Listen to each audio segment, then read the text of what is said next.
All right, with any luck, we are streaming. My computer seems to have gone a little bit haywire, um, to the extent that it is not. I don't know what it's doing, but it sure is behaving strangely. But in any event, we are here in Miami, and we're ready to rumble. Let's get going here. We gotta get moving because I got places to be. Hope you guys are doing well.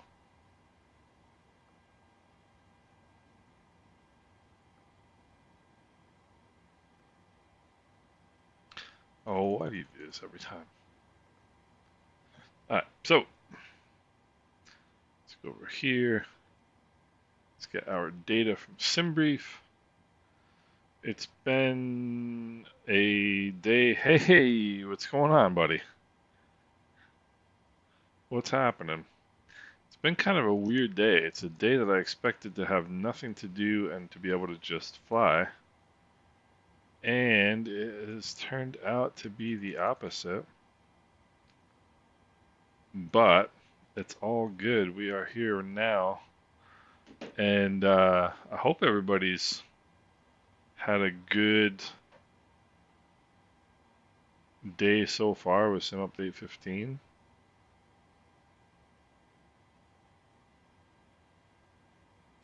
Oh no, have you tried a VPN or no? I was surprised. There was no update for people who were in the beta. No update at all. Except for there was like a couple city updates and stuff like that in the content manager in the sim, but like in terms of the actual sim itself, there was no update whatsoever. So, hey Nicola, what's going on? How are you? You're a night person, aren't you? It's got what time is it in India right now? It's got to be pretty late, I would think. So we're gonna go. Let's go departure 8 left, Clada 2 Bitak, and worry about the rest once we get moving here. VPN won't work. Undersea cable is severed, so our lines. Oh no! Oh man, Mauricio, how are you? Yeah, Sim Update 15 is pretty cool. Friday midnight. Cheers from Cyprus. How you doing, Triforce? What's going on? That's amazing. Welcome aboard. Yeah, A51. That's a bummer. Let's go here. We're gonna go load. We're gonna go execute, and we're gonna go over here. I'm gonna be trying to get this plane off the ground very quickly because I'm kind of behind where I want it to be. All right, squawk code is 3627. The do. Nope, wrong way. 36. No. 3627. I'm gonna turn that on already. Gonna go 118.3, which is CTAF here in Miami. Hacklear Gamer, what's going on? How are you doing? So my whole goal today was to be streaming by about 11:30, and none of that happened. Um, I took the day off from work today, 122.8. I took the day off from work today, not only for Sim Update 15, but it didn't hurt that Sim Update 15 was happening. Um, but let's see, what's the weather? 0807. But I wound up doing all kinds of nonsense all day long. 29906. Alright, let's get our charts the way we want them. Alright, let's go. Airport. We're gonna go. No, why does it always do this? Airport, that's what we want. We want standard instrument departure. We want the Clada 2. I could probably fly the Clada 2 in my sleep now. Um, Espadia Gaming, it is great. So this is exactly the same update that, or exactly the same as the last beta. So if you were in the last beta, there's no difference at all. The only thing we didn't get in the beta was, let's see, select Tempest 38. There's like some city updates and some airport updates and stuff. That's the only thing that's different. Mishko Blue, Bob, how are you doing? Awesome, awesome. Good to have you here. So this is basically exactly the same update as we had in the beta. The only thing is that there was those Cruise 370. The only thing is different is those city updates, whatever they were. I didn't even really pay attention to them, to be honest with you. We've done the departure.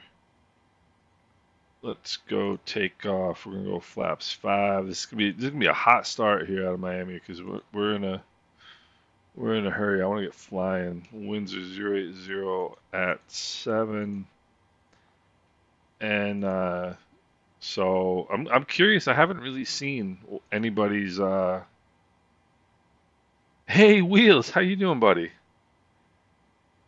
Uh, Spadia Gaming, absolutely. If I take a moment before I get back to you, my apologies, but sure, ask away. Let's see, 4.81. Around about there. V2 is 148, so we'll go over here. V2 plus 20 is going to be 168. And this is going to be 123, if I remember correctly off the top of my head. 123. We'll go 7,000 on initial climb. And we'll go up top. Let's get the fuel pumps on. 12:39. We'll be taxiing holding point Mike 1408 right by November And let's get that going. Yaw dampers on, lights are on, fuel pumps are on. Lots of new tweaks, but the graphics stuttering when I pan. You know what? I've heard of people with that problem with Spotty Gaming. And Jamie, I'm really glad you're doing well, man. I'm glad you're here. It's good to see you, buddy. Spotty Gaming, if you're using auto FPS,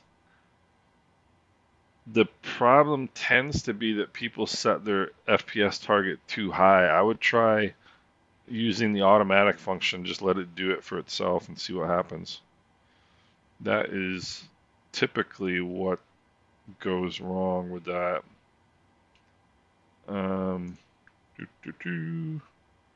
Just got to get the APU going here. Short flight to VC Bird. Were you in the ATR, Bob, or no? Alright, let's have a look here. Get this. No, it always does that. It always presses the wrong way. Alright, APU gen is going. Let's get the APU bleed. Let's get down here. We're good to go. We're gonna go FS actions. We're gonna go ground services. No, we're not. What are we doing? We're gonna go ground services. We're gonna go pushback. That's what we're gonna do. That's our goal, is to get pushed back. And we want the nose turned to the right. Select tug. And let's get moving. Can you guys hear the, oh, and the Islander, nice. Alright, Pack's coming off.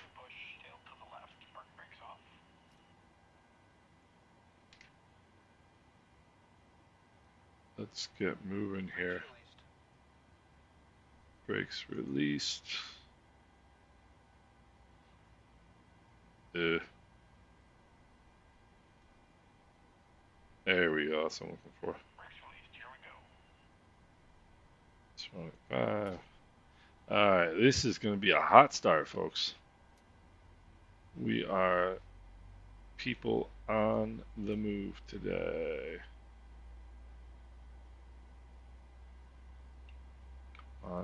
Oh, I got it. It's a tough one to get from over here.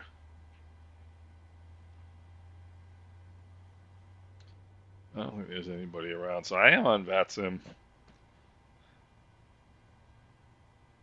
Let's see, Jamie. Speaking of FPS and all that, I know I told you the other day how impressed I was with the FPS. Thanks to all stuttering and lagging bad. Yeah, you know what? If you're not running the FrameGen mod, you should be. FrameGen mod is the best.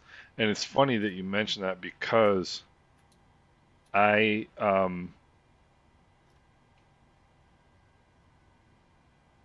I was doing some testing the other day, and Kevin47, it has been a while. What's going on? How are you doing? But Jamie, if you're not using the FrameGen mod, you should be. So I was doing some testing the other day, and I never use an FPS display.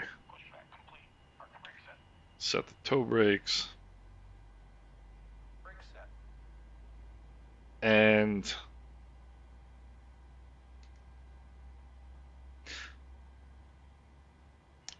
yeah, I think it's a FrameGen mod thing. So I tried doing a little bit of a flight without the FrameGen mod, and 12:39, it up is 08 right, bad without the FrameGen mod. It really is. It's amazing how much the FrameGen mod gives us. Alright, we're gonna go. I'm gonna do a video and talk about that at some point. Gen 1, okay, we're good. Taxi light. But the short story is, Jamie, if you're not using the FrameGen mod, you gotta set that up, man. If you have any problems with it or any questions about it, just let me know, and I'll be happy to help you. So let's get matriculating here. Yeah, I tried to do a little bit of flying without the FrameGen mod, and it was worthless. I mean, just worthless. Yeah, Jamie, I can help you with that, no problem. I can help you with that, no problem. For sure. And the traffic American 12:39 taking off on 0. Oh, I gotta turn my volume up here. Miami traffic, American 1136, taxi runway 0 at left via November 8. Mike 1, Lima 1, Miami. God, I used to fly this like literally every day.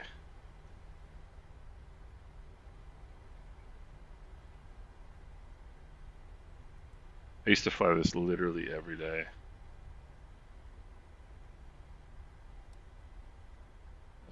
We're good on the right.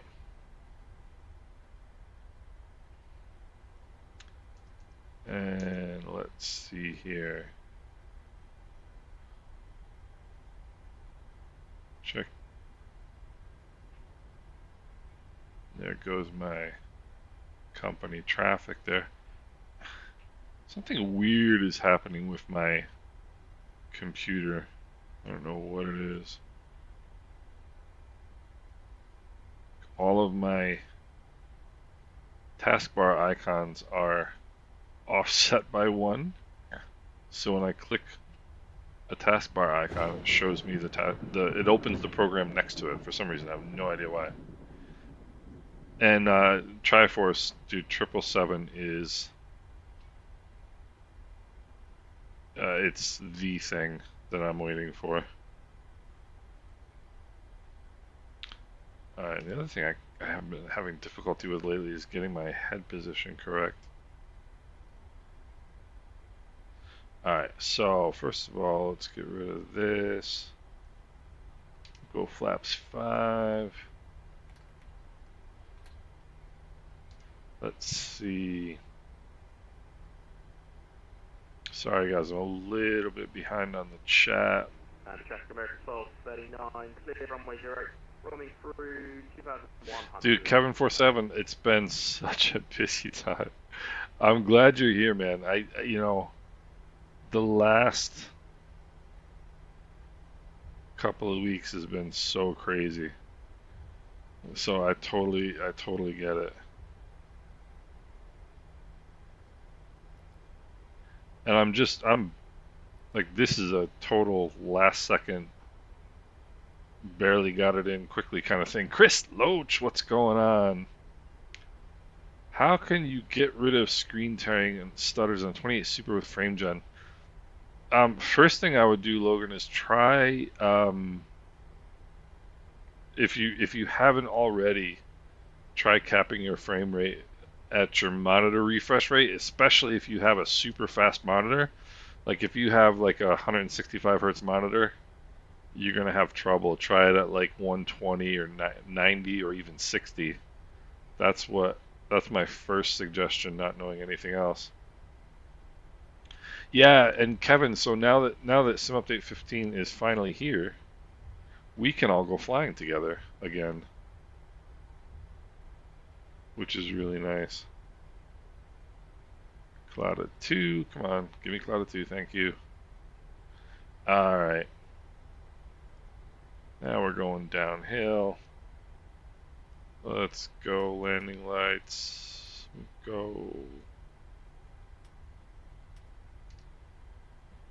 We'll do one more check of that before we depart. So, man, it's good to see everybody.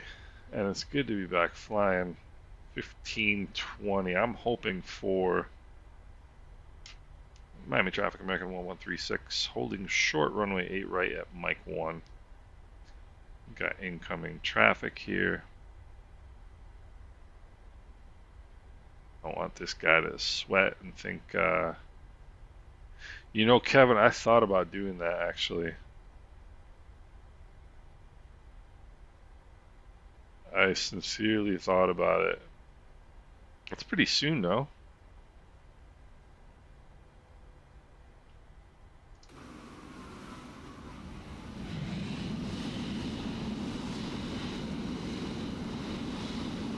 That's nicely done right there by company traffic.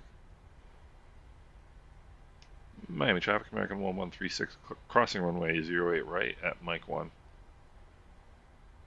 That was nicely done there by company traffic. Kevin, I thought about it. I seriously have thought about it. It's like June what? June 21st to the 24th or something? Our fuel pumps are all on. Lights are all on. Gens are on. Seatbelts are good. Starters are on.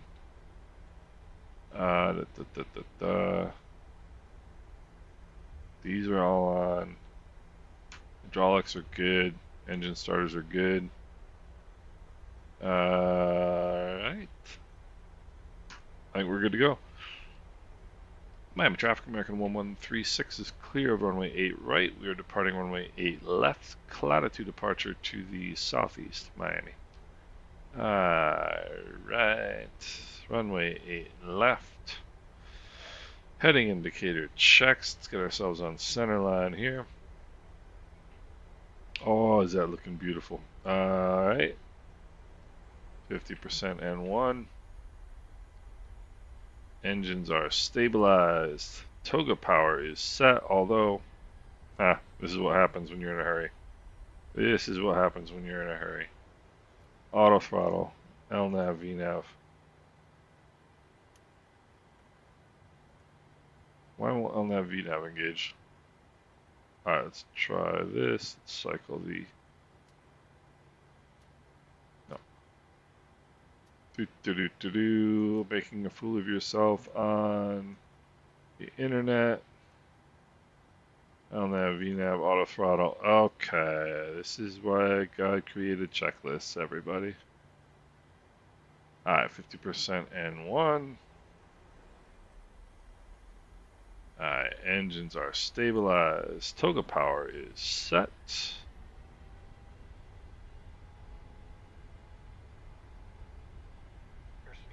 Checked. Cross-checked.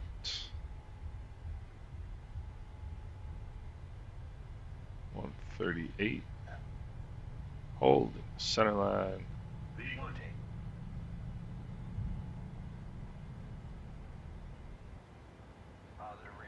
Gears coming up. And we'll have a look at the speeds here. Speed checks for flaps 1. I'm going to hand fly this for a little bit.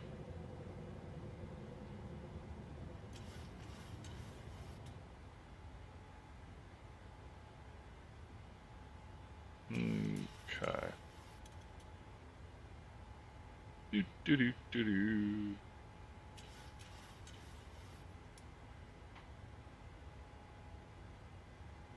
All right. 124.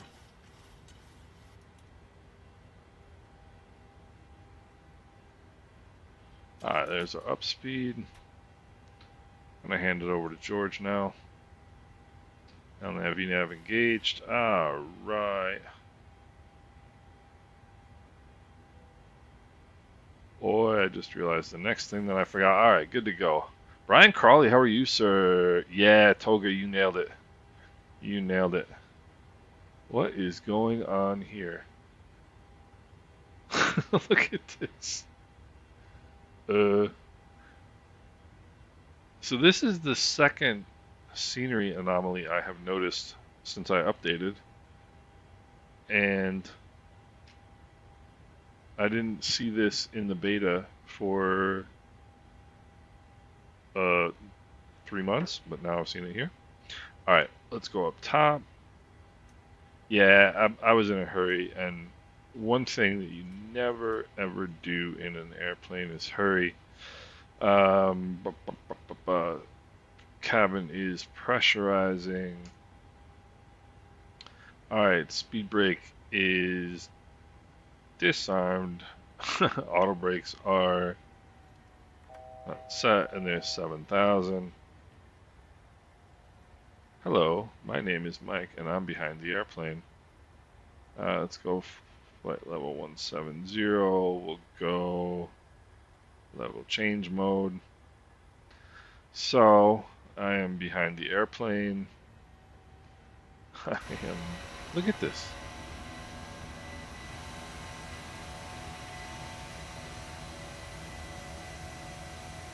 Wow.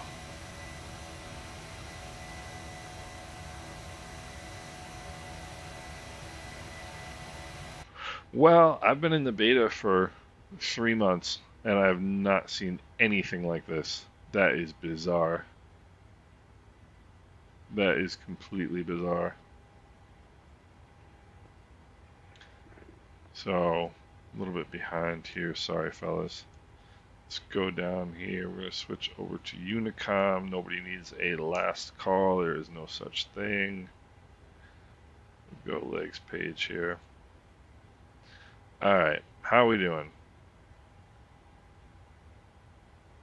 Let's go back to VNav. We'll go flight level 230.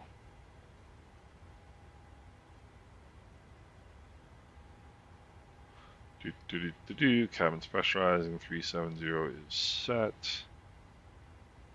Alright, cabin temps are good. Alright, we're good to go. It's a glitch in the matrix. It must be a glitch in the matrix. I mean, this is clearly like just dead. All this is just dead water. I don't know what this is about. Yeah, so my experience in the Sim Update 15 beta was fantastic. This experience has not been as good. I don't know what the deal is. I got a message early on in the flight that said that said I had lost the connection, but then it connected again. Um, and Logan, it'll automatically update to sim update 15. You literally can't avoid it. So when you load your PC, or when you load the sim rather, it's gonna automatically load. It's gonna automatically update you.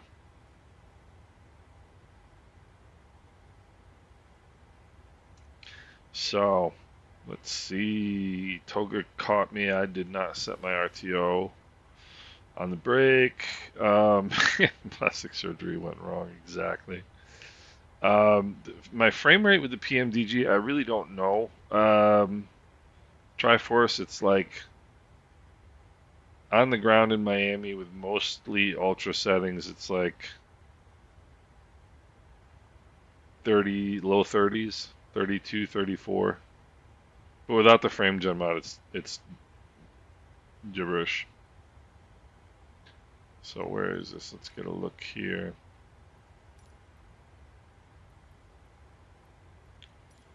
Alright, let's get a look here. Clada. Where is our... Alright, Clada.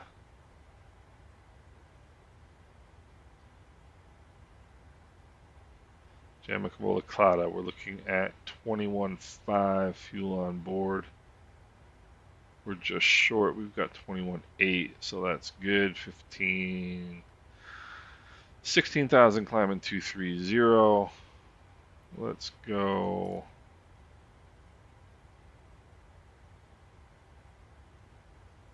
Let's go all the way up to 370. This looks better. I mean, this looks normal out here.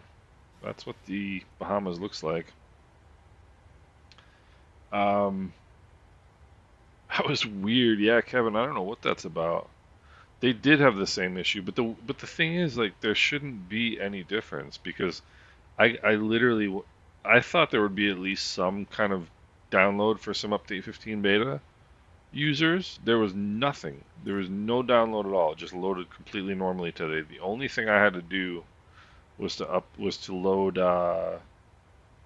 download some stuff in the content manager. That's it. There's 18.0 standard altimeter.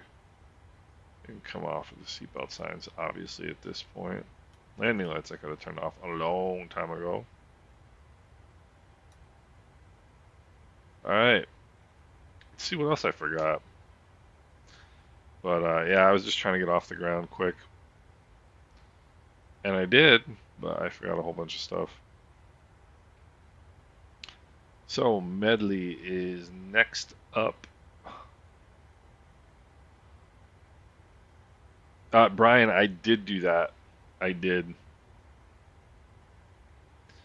I did indeed. It's so funny. I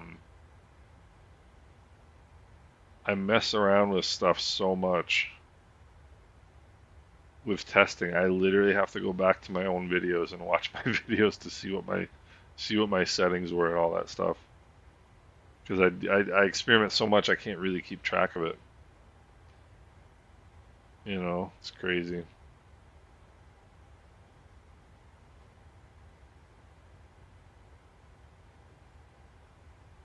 It's kind of crazy.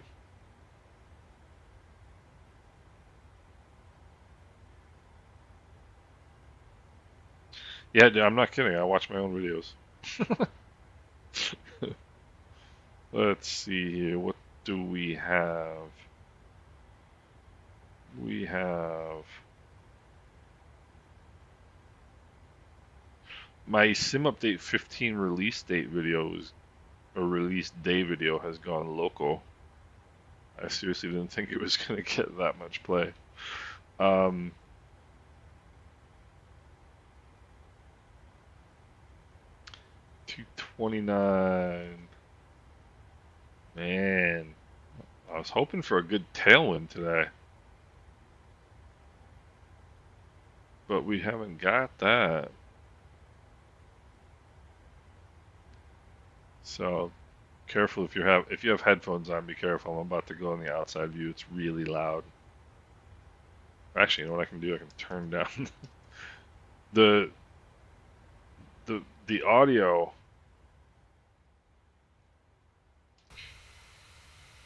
for, yeah, see, this is normal. That's what the water normally looks like.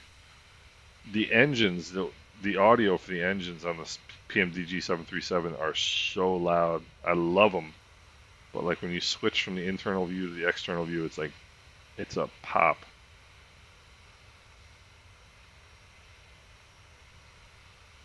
It's a pop. So let me turn the sound back up here.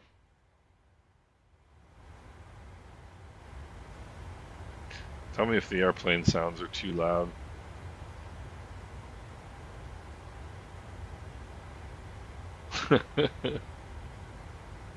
Jamie, yeah, I mean, I think we're all like that, you know. What's funny is the videos of mine that I like, nobody watches. But that's all right. That's all right.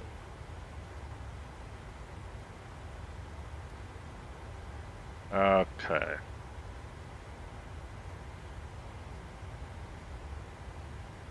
Yeah, Brian, that's actually a pretty good theory. It's actually a very good theory. Because I mean, it looks pretty normal out here. Got REX Weather Force running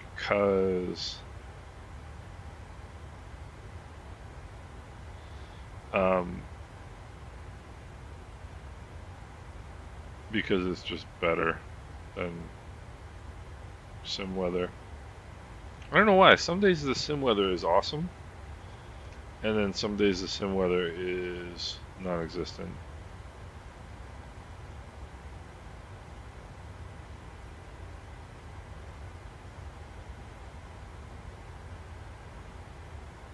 I don't quite know why.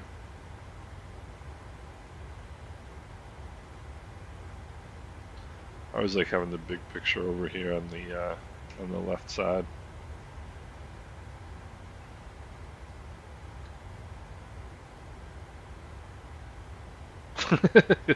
Jamie, I appreciate that. At least somebody's watching.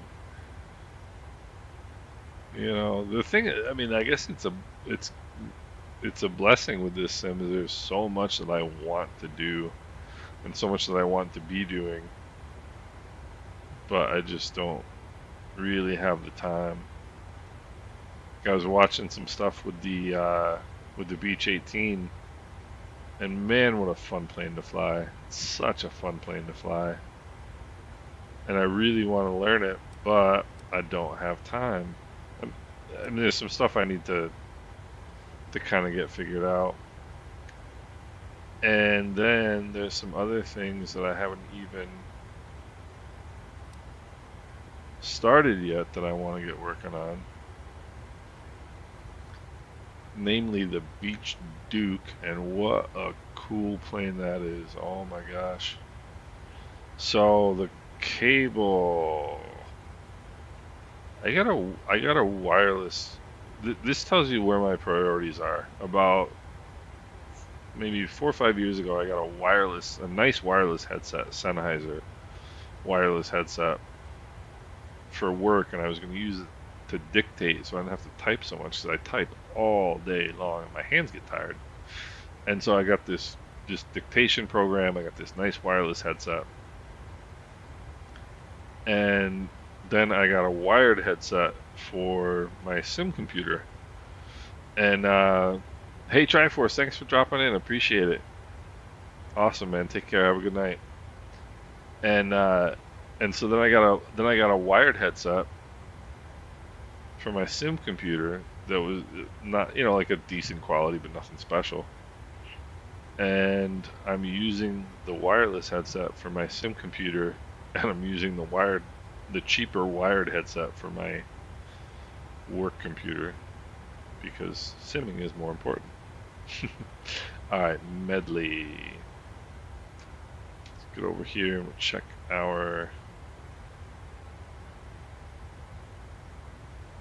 Check our planned fuel. Come on, baby. Let's see. Medley, we should have 20.2.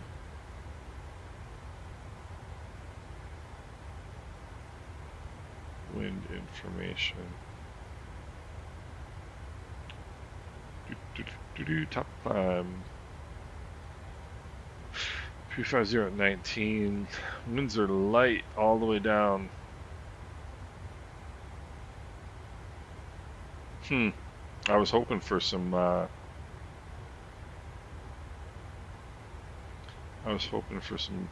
good tailwind. Alright, Medley, we need 20.2. What do we have? 20.4, good to go. Always want to keep track of your fuel.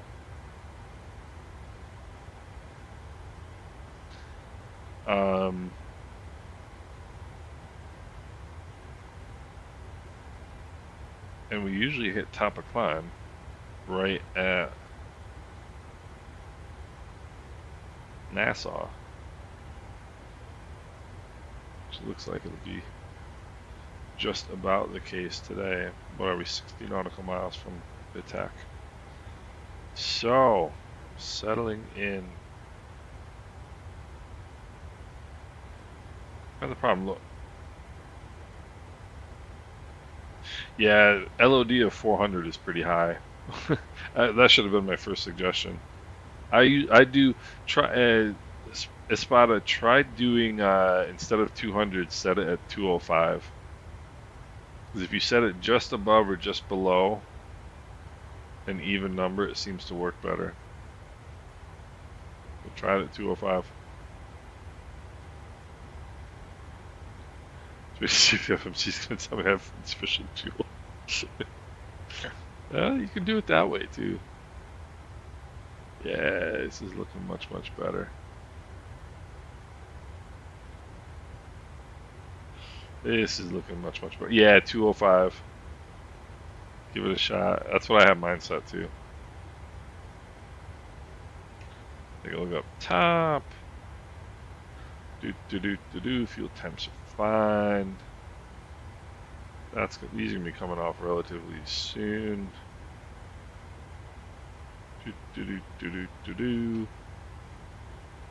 This is all good. Hydraulics all good. Pressure's good. Cabin temps are good. Alright.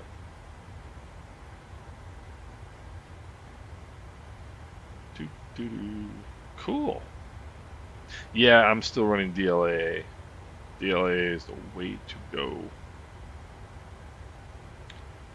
Fake Mars Candy Bar and Aldi. I love Aldi. I absolutely love Aldi. Aldi's my favorite grocery store. I'm a grocery. I love grocery shopping. I'm a grocery shopping snob. And honestly, like, the quality of stuff in Aldi is ridiculous. I tell, like, friends of mine, they're like, I'm not going to Aldi. I'm like, you must not like money then. Like, you know? Oh, Aldi? Heck yeah, we have Aldi. Heck yeah, Aldi's the bomb. I lived in Germany for a long time, and they had, so I knew Aldi from Germany, and they're starting to become pretty common in the U.S.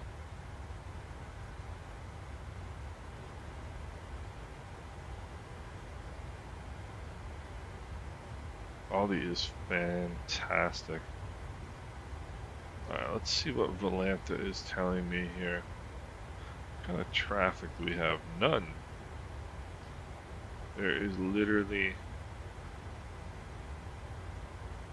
no traffic. Wonder where everybody is. Nice.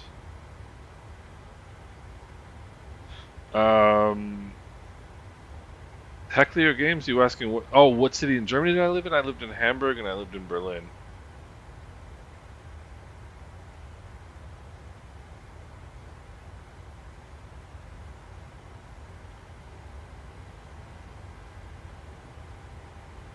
Titan bars.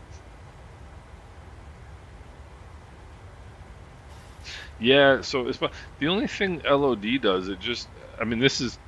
I mean, granted, I am over open water, but this is 205, and all it is just the higher your terrain LOD is, the further radius you get of scenery, and especially if you're flying jets. I don't know. People get all worked up with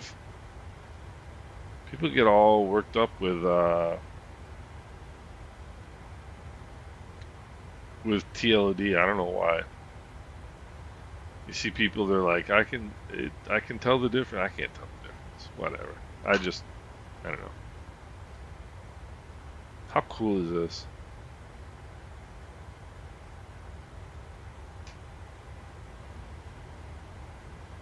Yeah, spot. I'm running 205. I'm running 205. I can run 400 if I'm doing like low level GA flights. I can run it higher. I just never do. I always leave it at 205.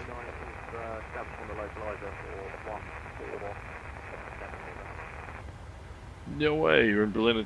You know, Brian, Berlin's getting weird. I was talking to a friend of mine that lives there now, and we lived there together in the 90s in Berlin, and she said it's like totally different now.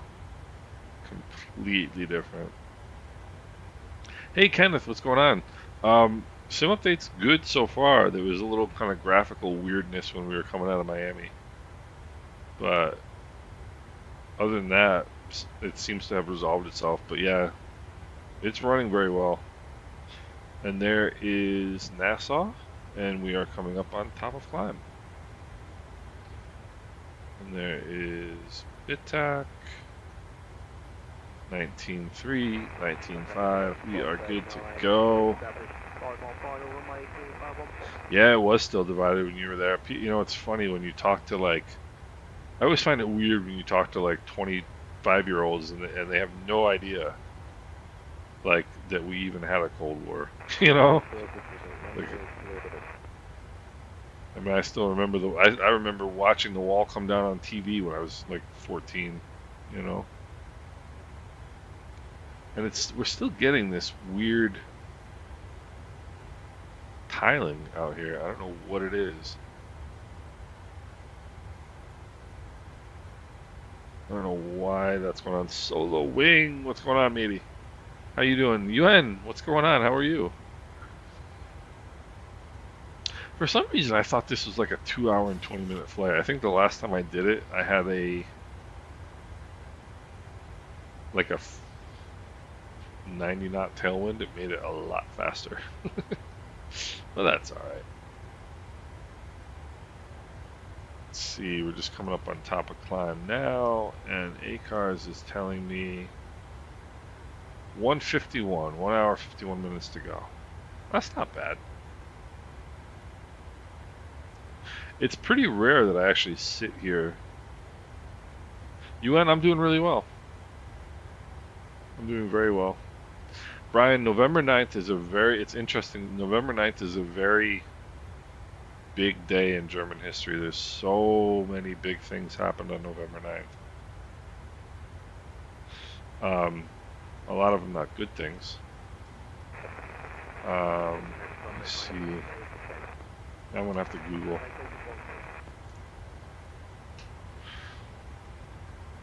So so the wall came down November 9th, 1989. Um, November Revolution in 1918, the Beer Hall Putsch in 1923, Kristallnacht in 1938.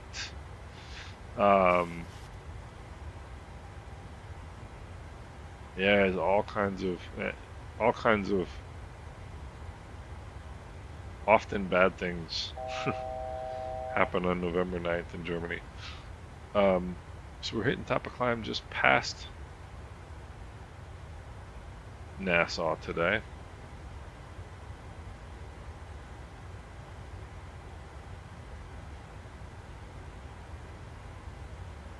And 18 knot tailwind is pretty quiet.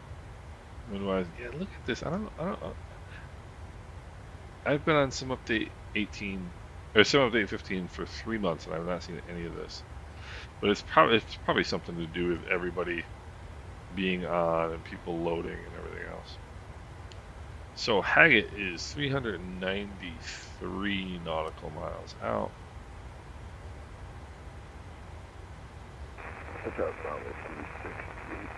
Coming up on 370. Vatsim works great. I love Vatsim. Before, in the days before anybody watched my channel, when it was just me talking to myself. I mean, I obviously like didn't stream before, but I used to literally fly Miami to wherever in the Caribbean and then back to Miami like once a day, like basically every day. Who's this down here? On Vatsim. Let's get a look over here, see if we can find out who we're.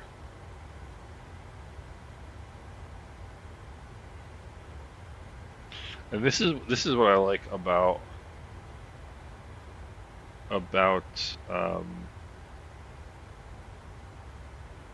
REX weather is that you get these low level clouds in the sim.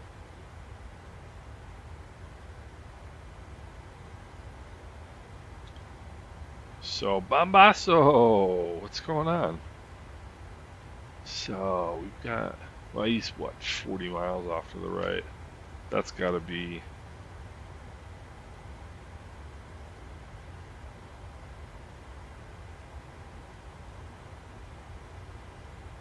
Yeah, that's right down there is an A320 from Toronto to Jamaica. Toronto to Jamaica. So, all right. JOB. I took the day off. I took today off. I took tomorrow off. I took today off and I spent the entire day doing things I didn't want to do. But that's okay.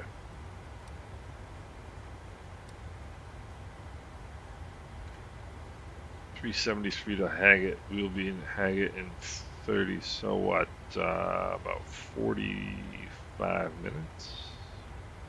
47 minutes. Center fuel tanks are running down. Let's see here. 21:25, top of descent. That's not too bad. Let's see.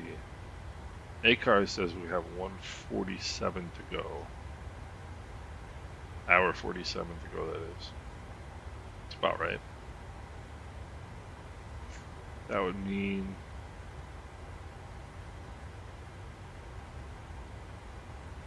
a 15-minute descent, so it's probably not going to be true. So Jamie, I'm flying in 2K, but I think you're seeing it in 1080, aka 1K. I think that's how it works.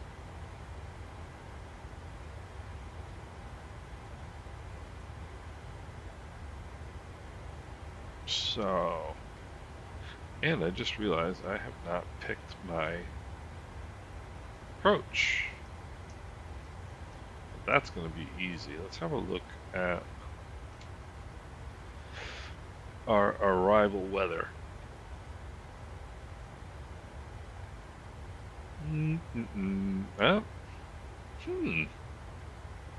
Temporary clouds.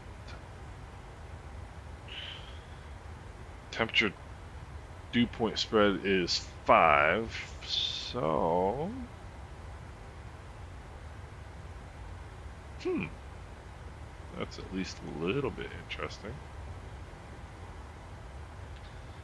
Now I'm going to have to look at the terminal aerodrome forecast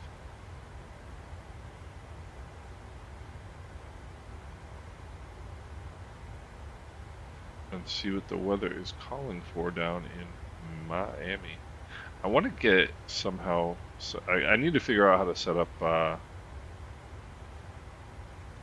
the stream so that I can show you guys my Navigraph charts app. Slugo, Ulugo 1, which I am not going to fly. Let's see here. Weather.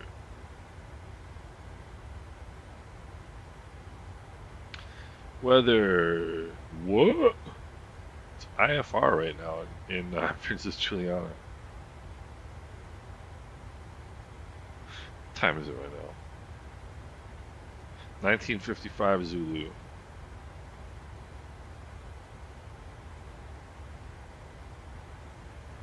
Marginal VFR. Marginal VFR doesn't matter.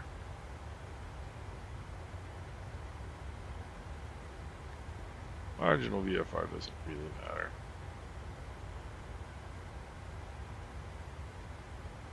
So we're going to head out for a bit. I'm gonna get my dog. Oh, nice.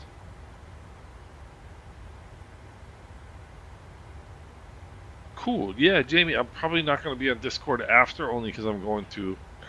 A friend of mine's kid is playing in a sectional baseball game this afternoon, like this evening at like 6 o'clock. So I probably won't be on Discord tonight, but definitely tomorrow. Definitely tomorrow. We'll get you squared away. And give your dog a pat on the head for me.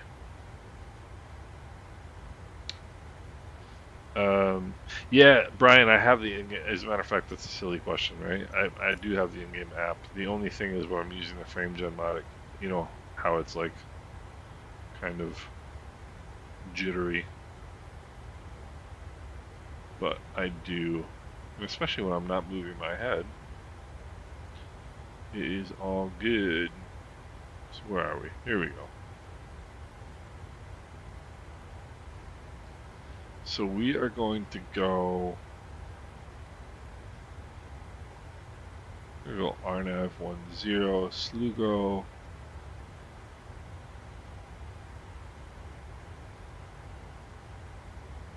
The only reason I don't do it is because when I see that when I'm moving my head, but when I'm not moving my head, it's not a problem. So let's go, and this is the weather I was looking at. Whoopsie. Right now it's IFR.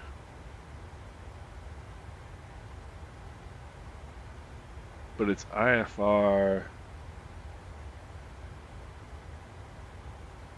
temporary showers.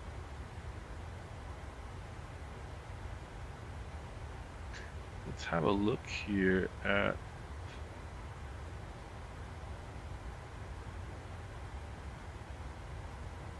do they have the weather in the app? In this app? That's probably weather if I had to guess. No? Apparently not.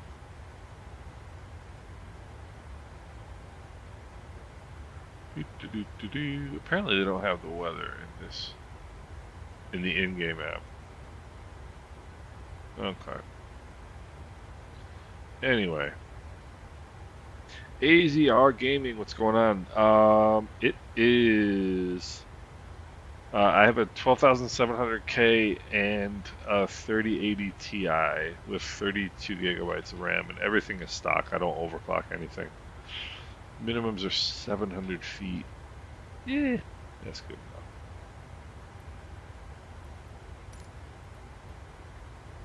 That'll be good enough. So we got. All right, Jamie, take it easy, man. Took off from Guadalupe in the rain, landed in the sun of VC Bird. Yeah. That's a fun flight in the Islander, and you can tell we just flew from um, one section to one Q&H area to another. Another question is: I recommend to limit FPS. If you have a 240 hertz monitor, that's a lot, and I would limit it.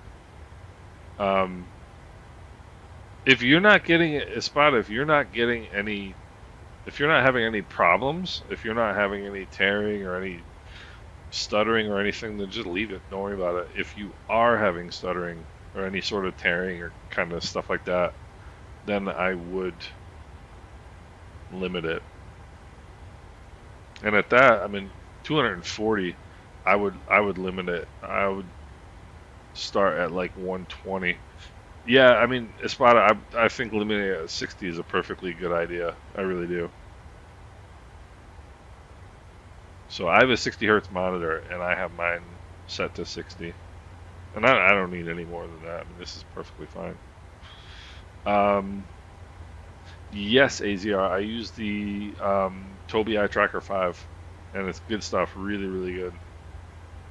I used the uh, I used the Track IR 5 for 15 years, 13 years, something like that, and there was a time you would have had to pry that thing out of my cold dead hands. But with the Tobii, you don't. There's no cables, and it's just great to be completely cable free. You know, the only thing I wish they would do with the Tobii, and I told them that, is if you could look like this and then pause the view right here. That's what I wish they would do with the Tobii. It's the only change I would make with it. Otherwise, it's great. It's a little bit kind of slower to react with than the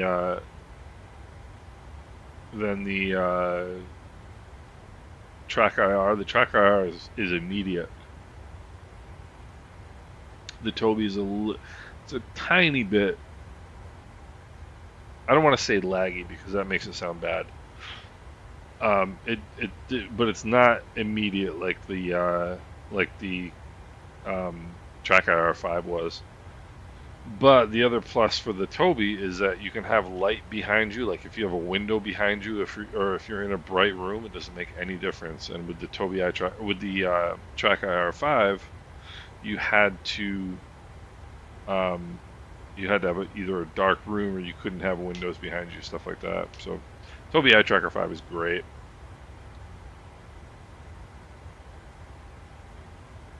Yeah, I mean, as far as 60 is fine. You don't need any more than that for sure. 240 hertz monitors for it's more for like shooter games and stuff like that. You know. So that's what I want to do. Let's do this. Do do do. Set our arrival. I bet you we're gonna have. I bet you we'll have ATC by the time we get down there.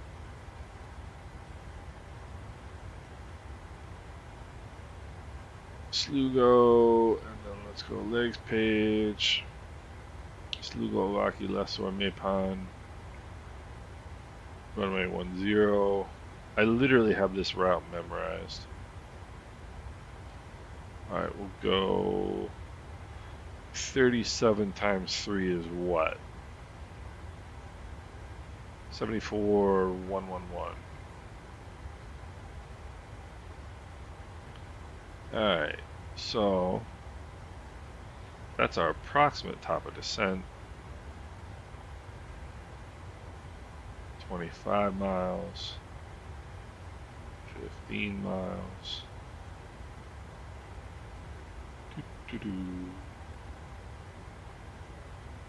And we'll go 10 miles. And we'll go 5 miles. So there we go. That is all set. And now if we go, we can't. I was gonna say we'll be able to see our top of descent ring, but you can't see it yet. Hag it. 35 minutes to hag it.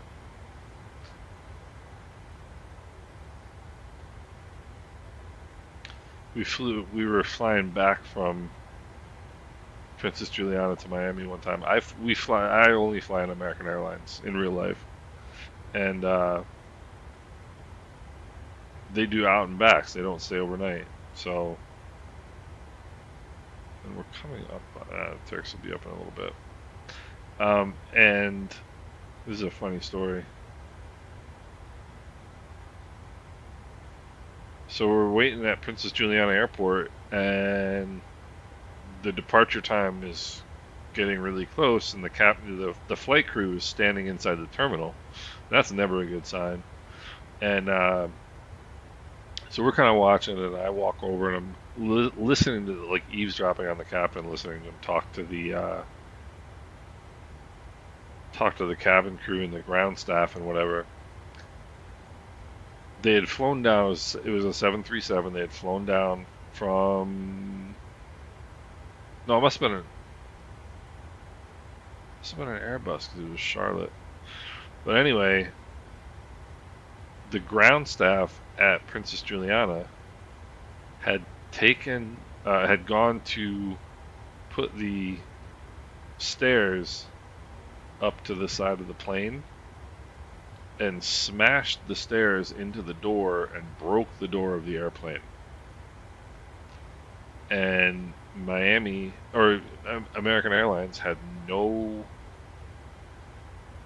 maintenance staff at Princess Juliana, which makes perfect sense.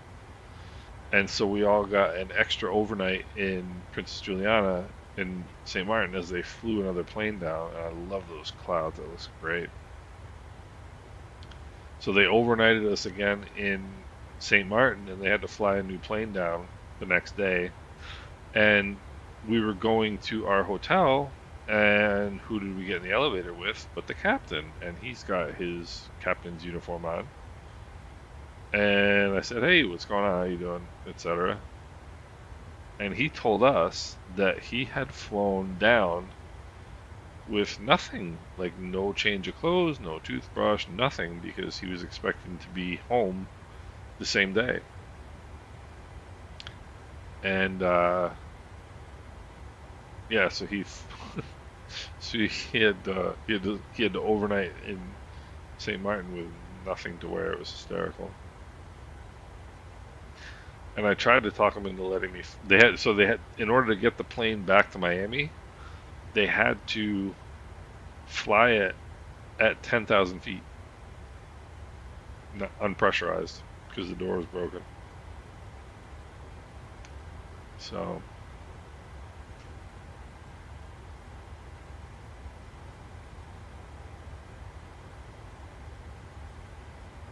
kind of a funny story.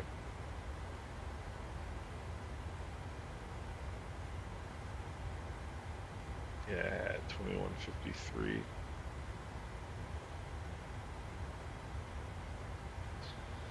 Mrs. Island Sim Pilot's not gonna be happy.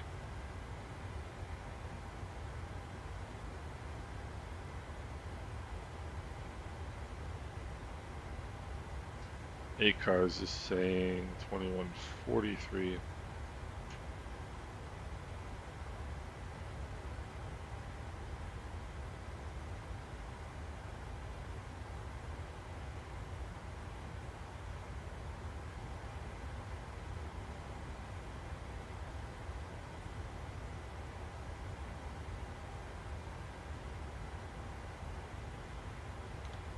So let's see here.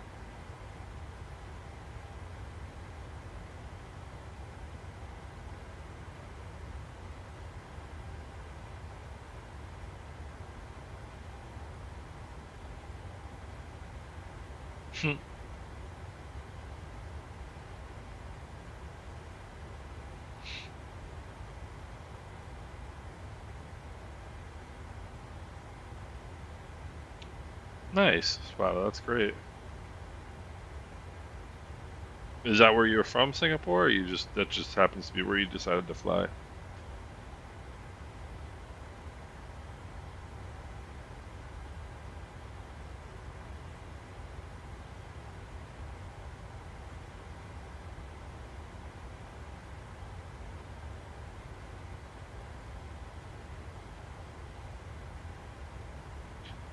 So I got some interesting. There's some traffic coming into Juliana right now. Let's see.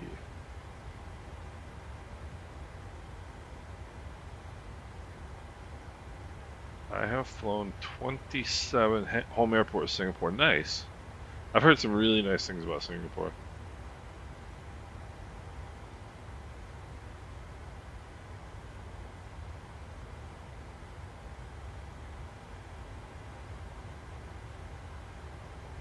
Yeah. What are your specs? CPU and GPU. I think you mentioned before. I think. If I can find it.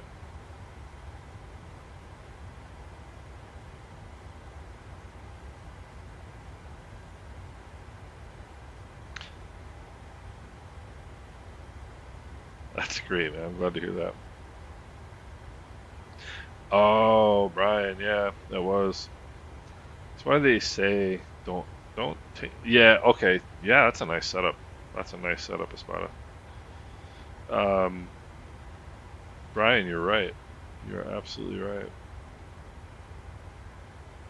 What's funny is that CPU bottlenecks everybody in this sim. Don't feel bad. That's why I haven't upgraded because there's no point. Literally no point. If I had a 4090, I'd still be doing exactly what I'm doing now. Brian, when I understand emotionally, and intellectually that plane's very, very unlikely to break apart in that kind of turbulence. But man, would that scare the living crap out of you. And these types of clouds I love because this is so realistic for this area. You get so many buildups that just get to a certain height and then just die. It's so cool. You get so much of this type of cloud cover in this area. I've flown this route in real life a lot. And there's center fuel tanks. Okay. Yeah, I spotted that. I don't even. Brian, it's weird. I'll tell you what. Like half the time, the default weather is amazing, and the other half the time, the default weather does nothing. I don't understand. I just don't. I don't know. It's weird because I generally like it too. I really do.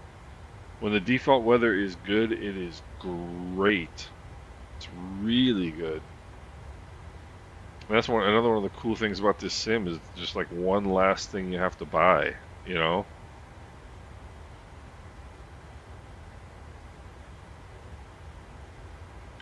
If you think about all the things that you had to buy for the other sims that you don't have to buy. You could run this sim stock with nothing. No add-on airplanes, no add-on scenery, and you'd be pretty happy, I think. You know? Fly the CRJ, fly the Builds A320, fly the A300, or what is it, the A310, 747, some good stock, the Baron, the Bonanza, the TBM. Like you could fly a ton of airplanes in this sim and really enjoy it.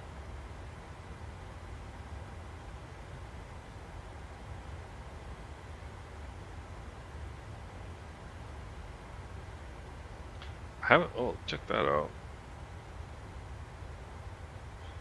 I haven't set up any cabin, like any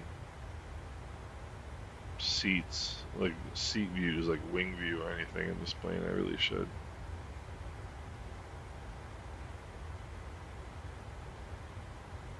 Yeah, Brian, I get it. I totally agree. And that's cool stuff. I mean, it's, it's unfortunate for Active Sky. I was always an REX guy. I know people were one or the other. They either liked REX or they liked Active Sky.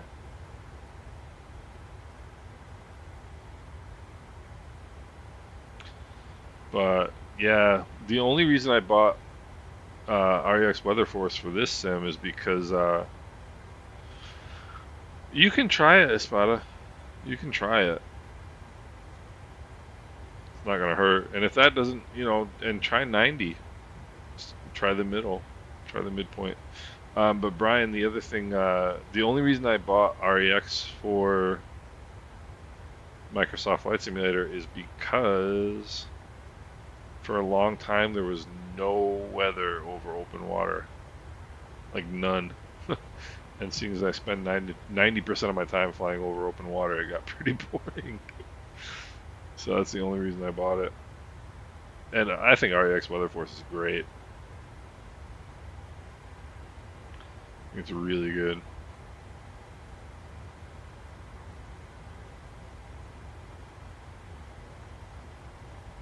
Oops, the wrong way.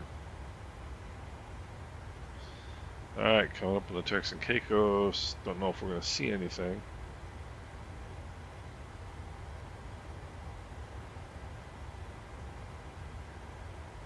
It's going to be a kind of a strange job in some ways, sitting like, imagine being stuck like in here with somebody you don't like. I don't know if you guys know or not, but you can actually like if in airlines you can there's like a notification system if you don't want to fly with somebody. Like let's say you fly with another pilot and you're like, this guy's boring. You just mark them down and they won't pair you again. It's kind of funny.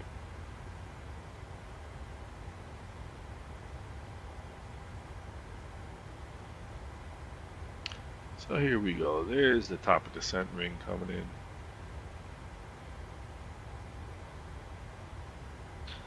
Approximately where our top of descent's going to be.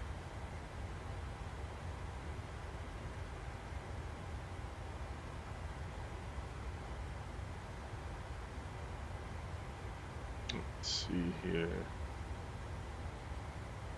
Oh no way, KLM 787 on its way in.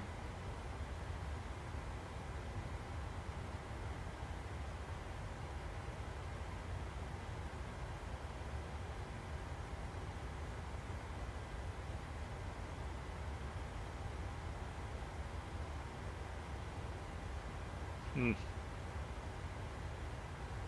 I love Volanta. Volanta's a really cool app. I like finding interesting people on Volanta.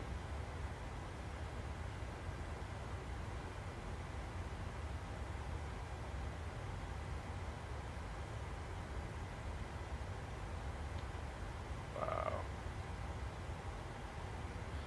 Somebody flying from Brazil to Miami. That's a long flight.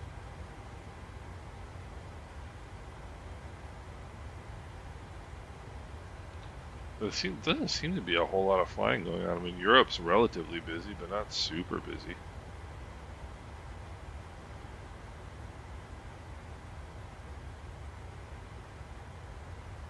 One thing I hope they do is figure out a way to put Volanta traffic into the sim. That would be really cool. Then we could have Volanta traffic and Vatsim traffic. That would be cool stuff.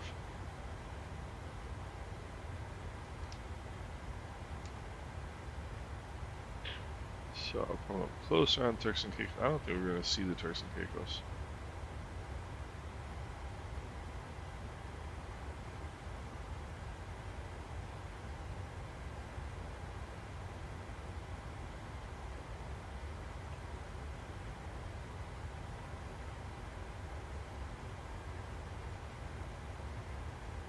I don't think we're going to see the Turks and Caicos. And we have flown through another sector because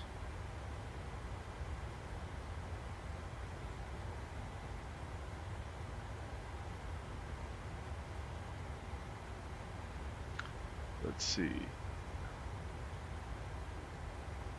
Huh. Didn't cross.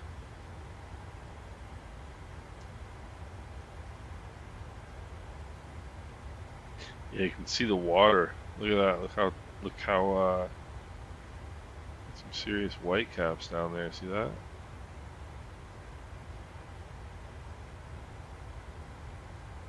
What is the weather at Providenciales? Let's see here. Providenciales. Weather is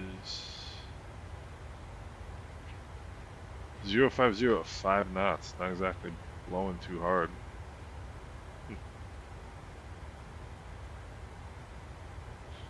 Wonder what that's all about.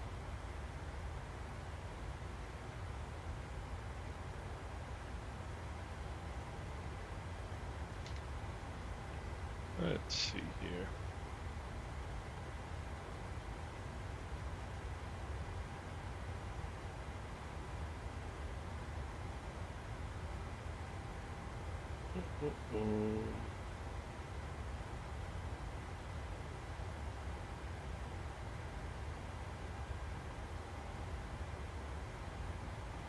Yeah, we're gonna do that.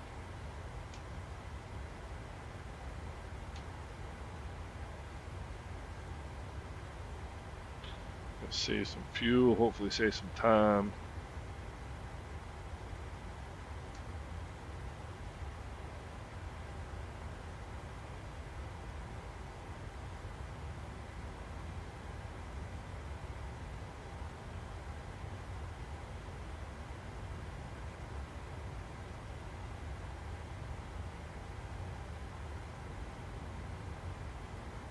Let's see, 2152.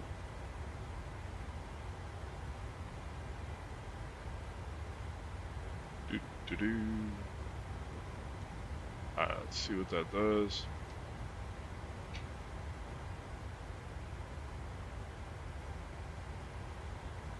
There's the Turks and Caicos right down there.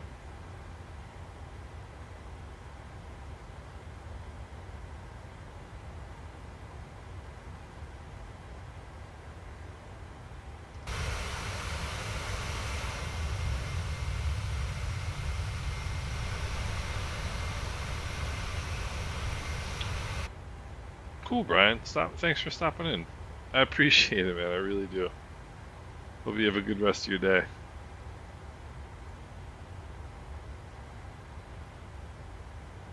Gosh, look at those white caps down there.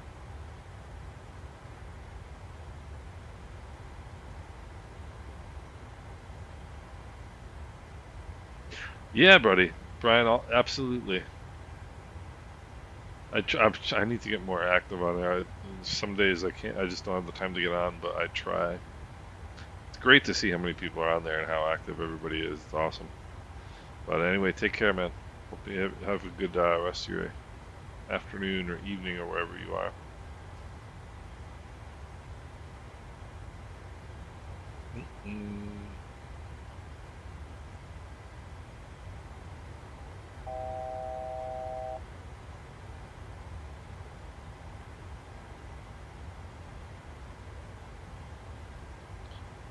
Let's see here.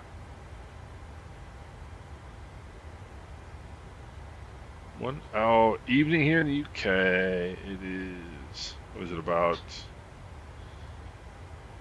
15, what is it, about 1900, about 7 o'clock your time, evening?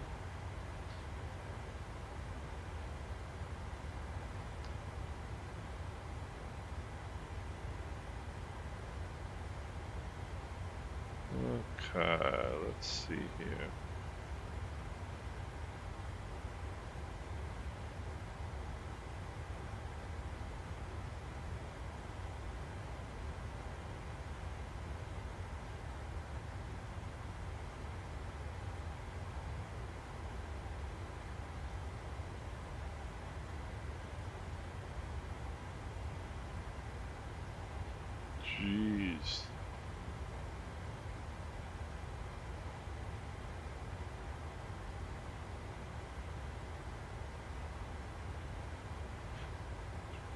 do.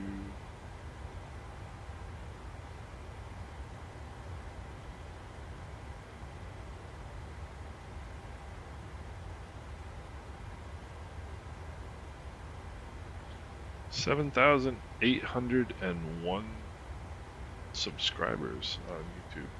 That's funny. Yeah, it's it's pretty late. Hey, thank you for dropping in. And yeah, join the Discord. Absolutely, absolutely. It'd be great to see you on there. And don't sleep too late. It's 4:20 already. Have a good morning, I suppose I should say. It was nice chatting with you.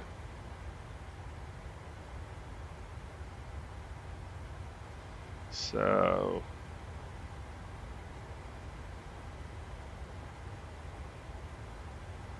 I don't want to say this is the boring part of the flight because there's nothing boring about flying. My flight instructor, when I first started taking lessons,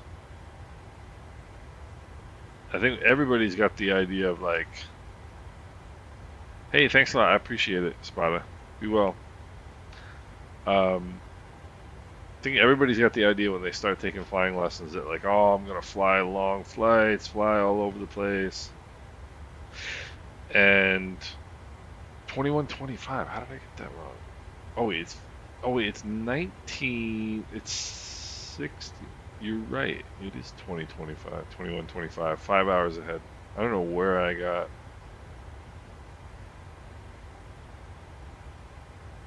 So this is Zulu time. Ah, okay, 2125. This is Zulu time. And you are Zulu +1. GMC +1. I always get confused about times in my head because I use military time, I use European time in my like 24-hour clock. I get confused when I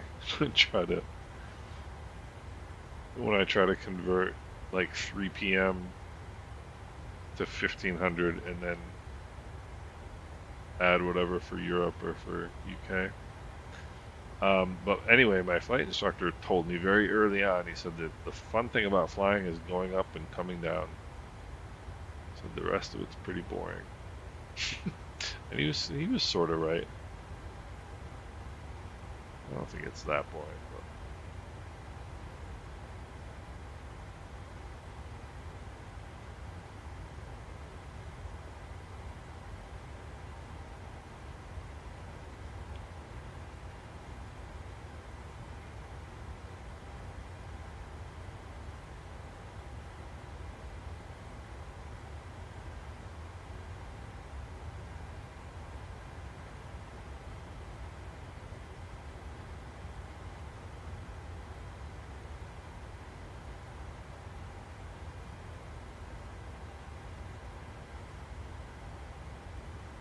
crazy stuff.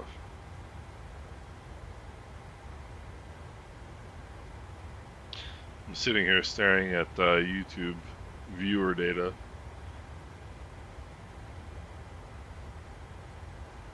For those of you who don't know,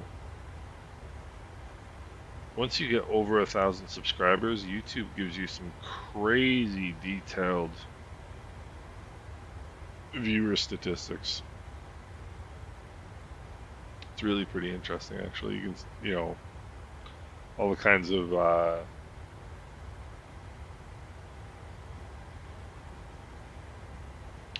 demographic stuff, but also like what cities people are from, what countries, it's wild. I like it. I like data. Data's fun.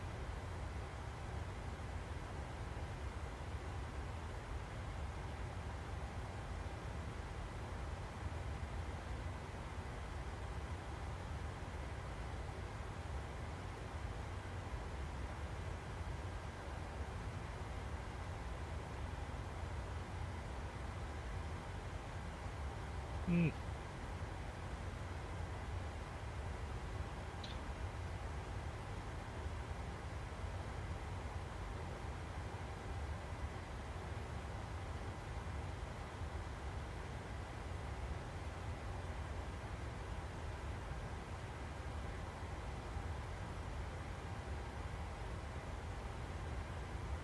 One of the things that's interesting about YouTube data is that the things that people tend to watch are videos about. A lot of people make videos about themselves or about like what they do, what they enjoy. Stuff that people watch is usually stuff about like ways they can improve, ways they can do something better.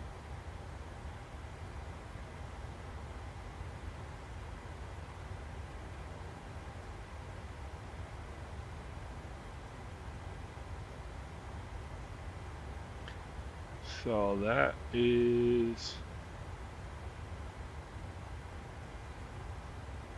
let's see here. Just be able to see Providenciales, I think, off the right side here.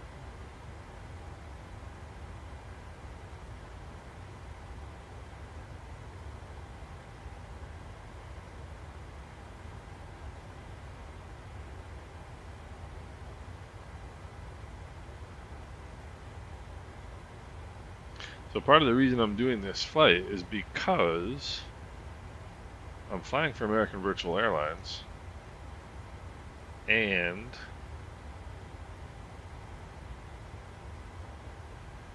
I need to get another like 20, maybe 21 hours or something like that until I can make senior captain, and then I can fly the 777 when it comes out. Yes, yes, yes.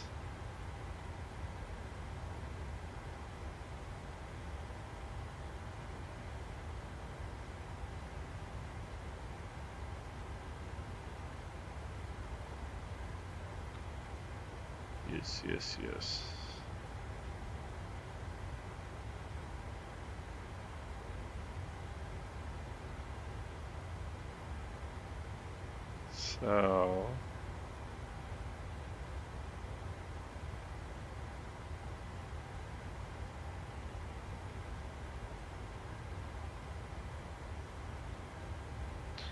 So anywho, we have 1 hour and 10 minutes to go. Bob, I'm going to guess. I think it's still another at least 2 weeks, is my guess. I don't think we're far away. I really don't. I really, really don't.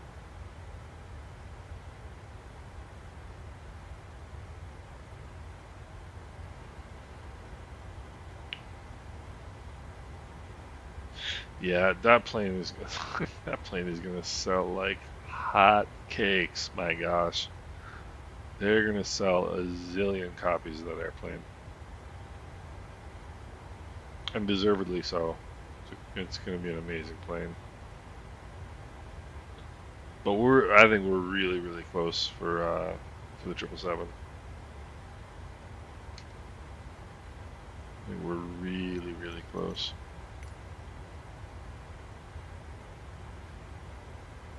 So let's see.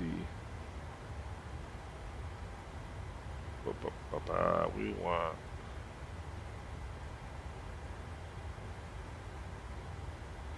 Wish we had some ATC. That'd be kind of fun.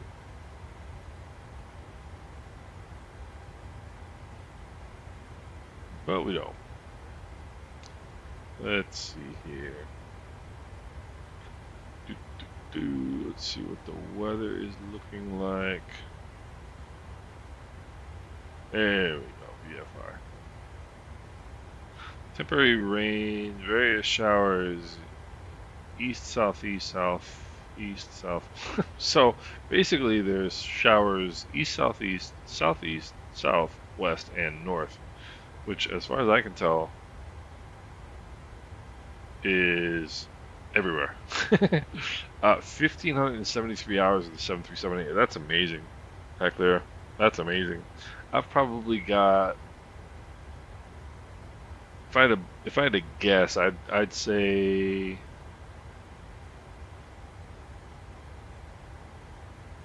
maybe 700 hours with it with the 737. Maybe 700 hours.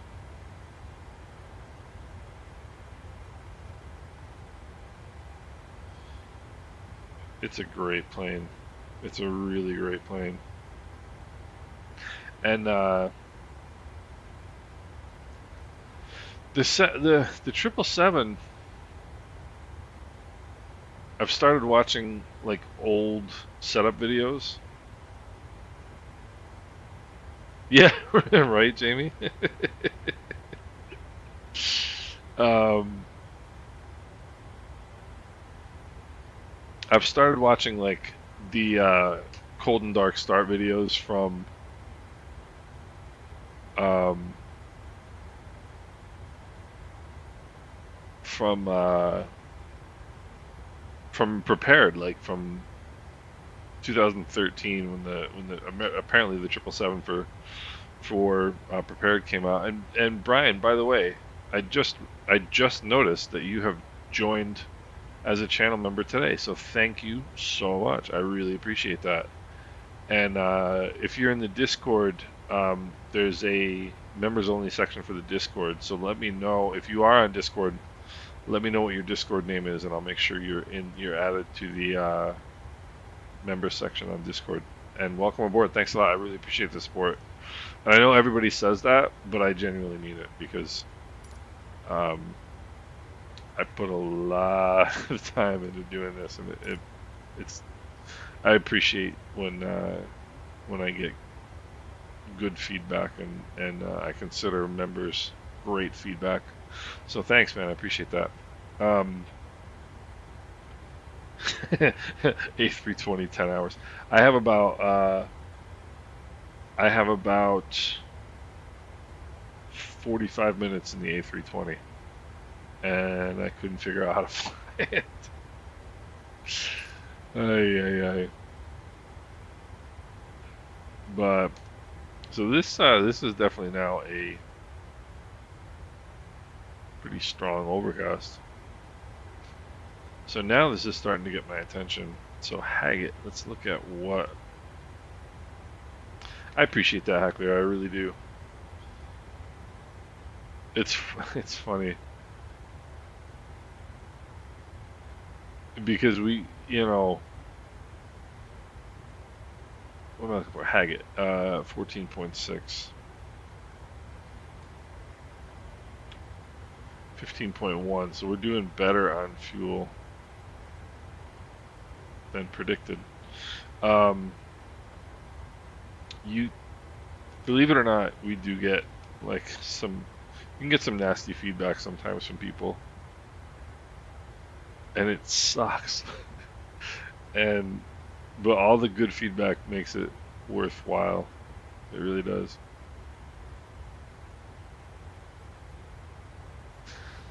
You know,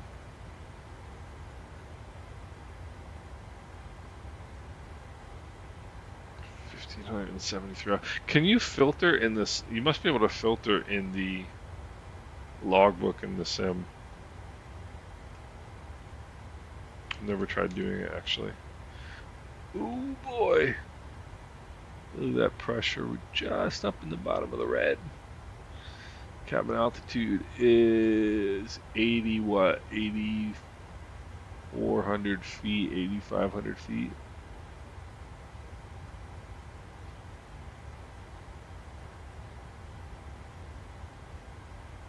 No, nonsense. Just about 8,000 feet.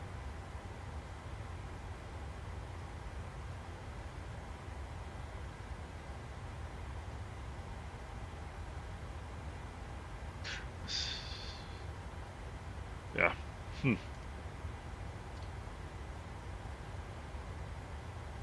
That's awesome. Uh, those are the kinds of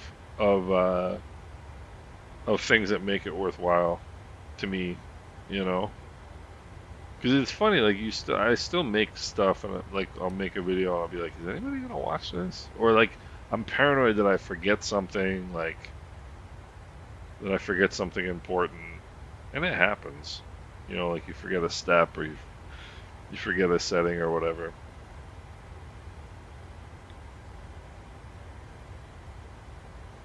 So I'm really glad to hear that. That's awesome. So Calto, 153 miles. So that's our top of descent ring right there. And I never would have flown jets. I never would have flown jets. I had no interest in flying jets until my good friend Z Sim Pilot came along. And Z Sim Pilot talked me into trying out the what was it? The Citation. And ever since, it changed my sim experience. So where is...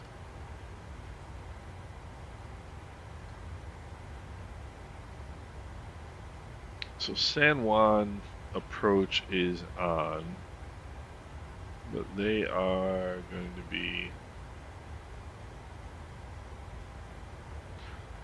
They are not going to be of any interest to us.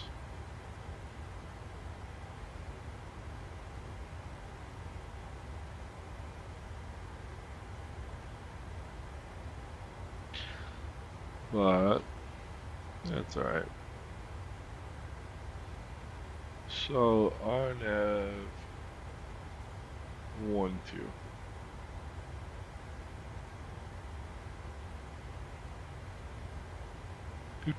RNAV 1, 2. Let's see, first of all, 36. CJ4, it was a CJ4. You know what's funny is when I got into flying the CJ4, I got really jazzed about the longitude, but I didn't have it. And for the longest time, I debated whether I should upgrade Microsoft Flight Simulator just to get that airplane, and I never did. I would imagine the longitude is easier to fly with the G5000. My guess anyway. I could be wrong about that. So let's see here.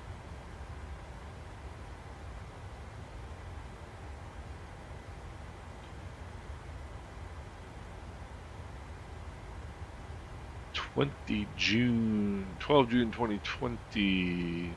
Boy, was it a weird time in the world, wasn't it? Yeah, I would think the longitude with the G 5000 would be pretty easy to fly.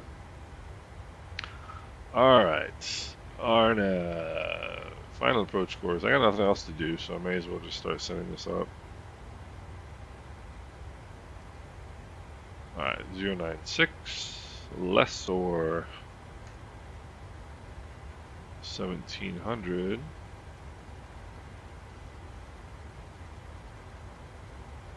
Yeah, you know what's funny is I used to fly. It was a long time I flew the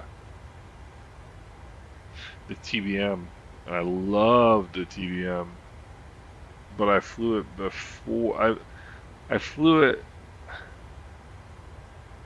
think after the AA1 update, but definitely not much after the AA2. So I didn't really get that plane when it was in its best form. You know what I mean? 'Cause that is a super cool airplane. Let's see here, 700 feet for the minimum.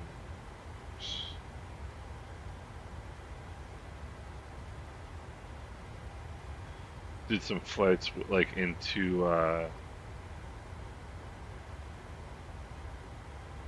there's some flights in South America where the minimums are like 5,000 feet, 7,000 feet. Takes a while. Transition level 650, which is weird. Airport elevation is 0. Minimum safe altitude 4,100 feet. Oh, really? I assume you mean it was not functioning good. I'm assuming that's what you mean. Um, all right, Let's play chart trivia. What is that? What is the ARP? Let's see. The ARP is right here. That's exactly what I figured you meant. So the ARP is right there. That is the airport reference point. And I don't know if I told I don't know if I know I didn't tell you guys this, and I probably shouldn't, but I reached out to Navigraph. They have ambassadors, and I was like, I'm an instrument rated pilot. Like, make me an ambassador. I don't even. I'll still pay for the charts. I don't even care about that. And they told me no. Well, they told me to check back in a year. But then they also sent me their guidelines, which are essentially their rules on how you can, how and whether you can use their charts in your videos. And I didn't bother reading it. I mean, I'm giving them free advertising. Hopefully they don't mind. But anyway, that's the airport reference point. And the whole point of the airport reference point is because if you're in your GPS and your FMC, you've got, let's see here, on your legs page, you've got runway 10 is your destination. Well, this runway is a mile and a half long, a mile and 3/4 long. That's not it's not a location. It's an area on planet Earth. And so they have to have a specific place on the airport where the airport technically is, for GPS purposes, and that's the airport reference point. And the airport reference point is usually what marks the center of your minimum sector altitude or minimum safe altitude. I don't know why they call it 4,100 because it's usually 1,000 feet above the tallest obstacle within a 25 nautical mile range. And there's nothing. This is 1,555 feet. I don't know what there is around here that is tall enough to hit at 3,100 feet. I just don't. Let's see if we can figure it out. How tall is Saba?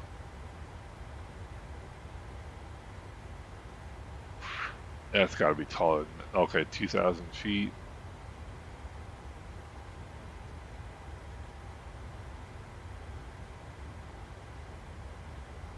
They do have FAA sectionals out this far, by the way.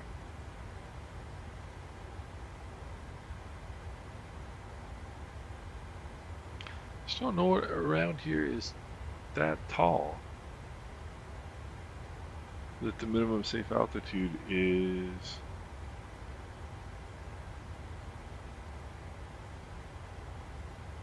4,100 feet.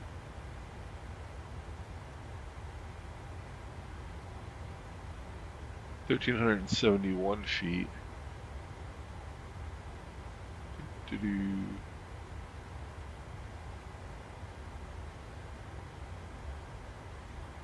It's just nothing that I know the highest point on Anguilla is like 110 feet, something stupid like that.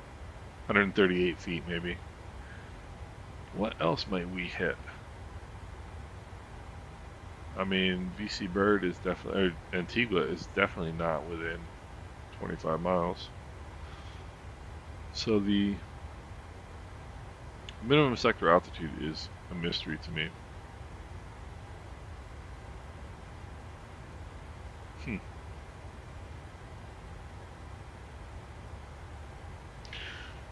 The American Rescue Plan. I think we were rescued. Were we rescued? I can't remember. Overview. Overview runway 10. Actually, alright, let's have a look at this. Maybe this is going to tell us why. See, that's 1,109 feet.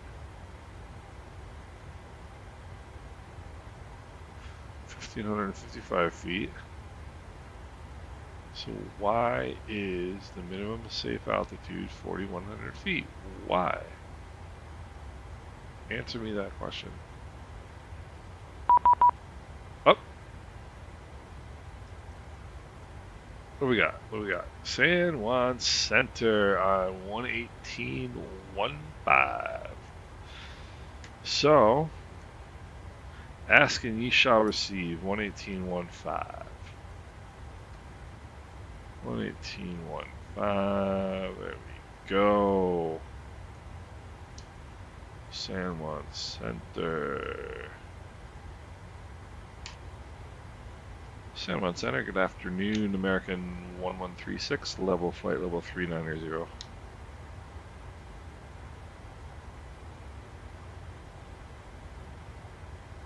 American 1136, San Juan Center.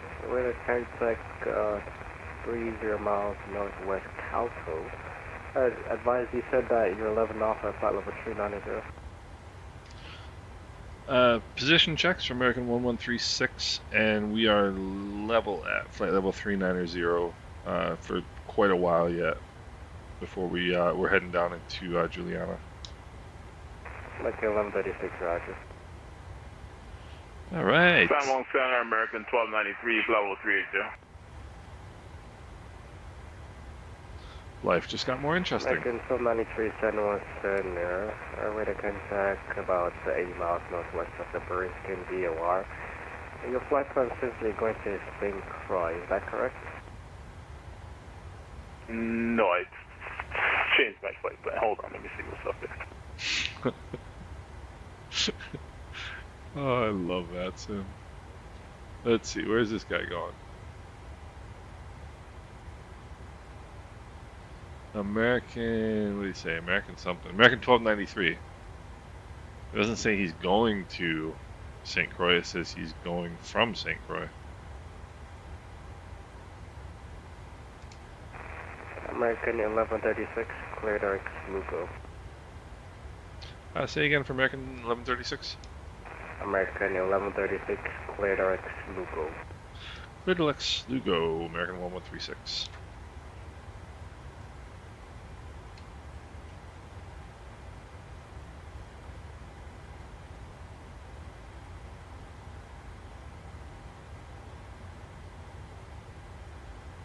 There's a shortcut. That's going to save us some time.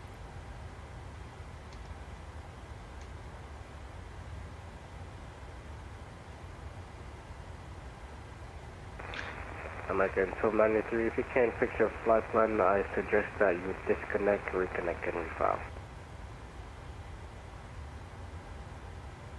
It's going to save us a grand total of 3 minutes.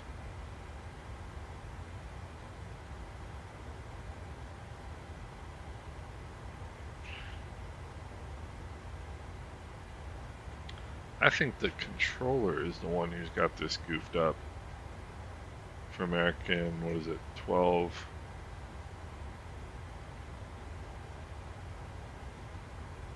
American 1293, I think his flight plan is correct. He's flying northwest. He's flying to Miami, not from Miami.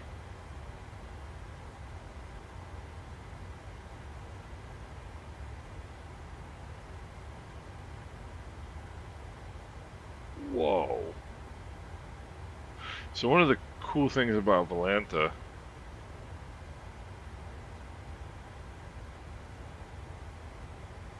is that you can see like what flights other people have done. This dude, American 1293, has flown oh my gosh, 2,465 hours.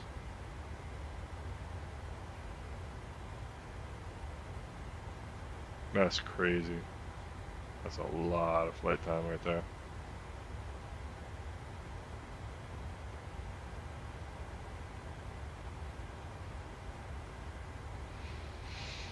So, what is it? 1655.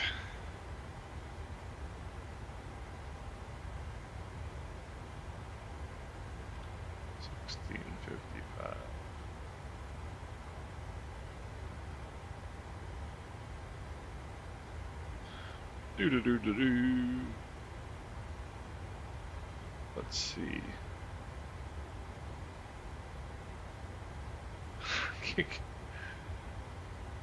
Alright, let's see here. We are just 44 minutes out. Leave the ACARs.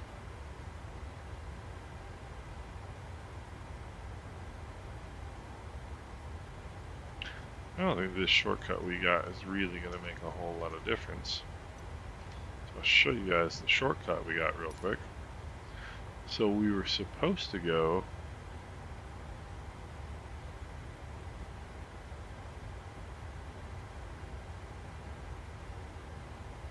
this is the routing we were supposed to go, and he gave us direct Slugo, which is going to cut us right over here.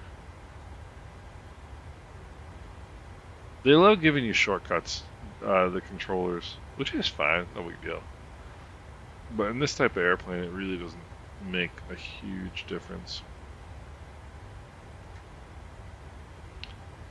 So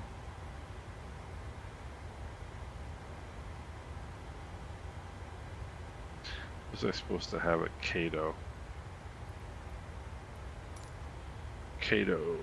Calto, supposed to have 12.7. What do we have? 13.5. It would have been about right. So we're pretty good. We're pretty good. So if you guys can keep a secret, I'm gonna go use the go take a quick captain's break here. I'll be right back. 2 minutes, I'll be back.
Alright, we are back in the saddle here.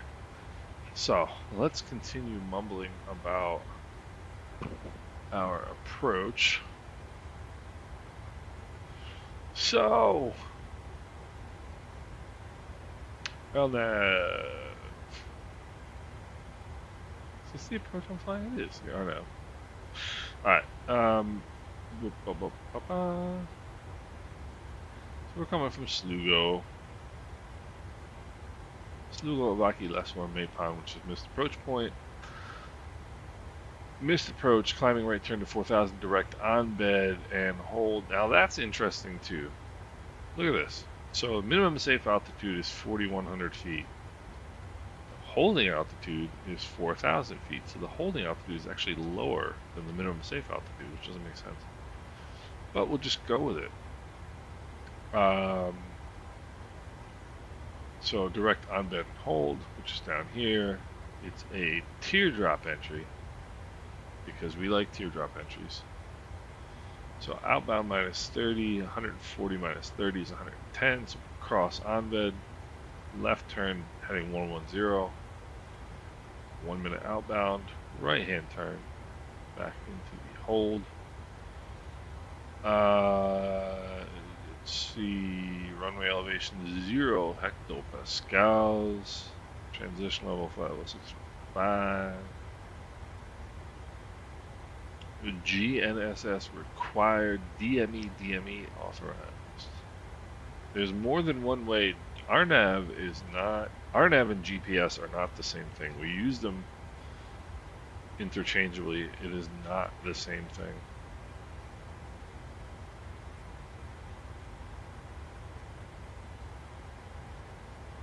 What else are we talking about here? Alright, so distance to Maypon. 2 miles from Maypon will be 1340. 1 mile from Maypon will be 720. 1020 rather. And at Maypon, 700 feet. And here we have this Lugo to Avaki. Avaki is the initial approach fix, or one of them anyway.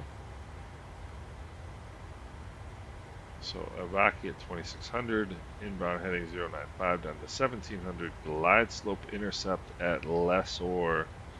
Why is there a glide slope intercept on an LNAV approach? Can anybody answer that question? The reason there is a glide slope intercept on an LNAV approach is because of this right here. CDFA, constant descent final approach.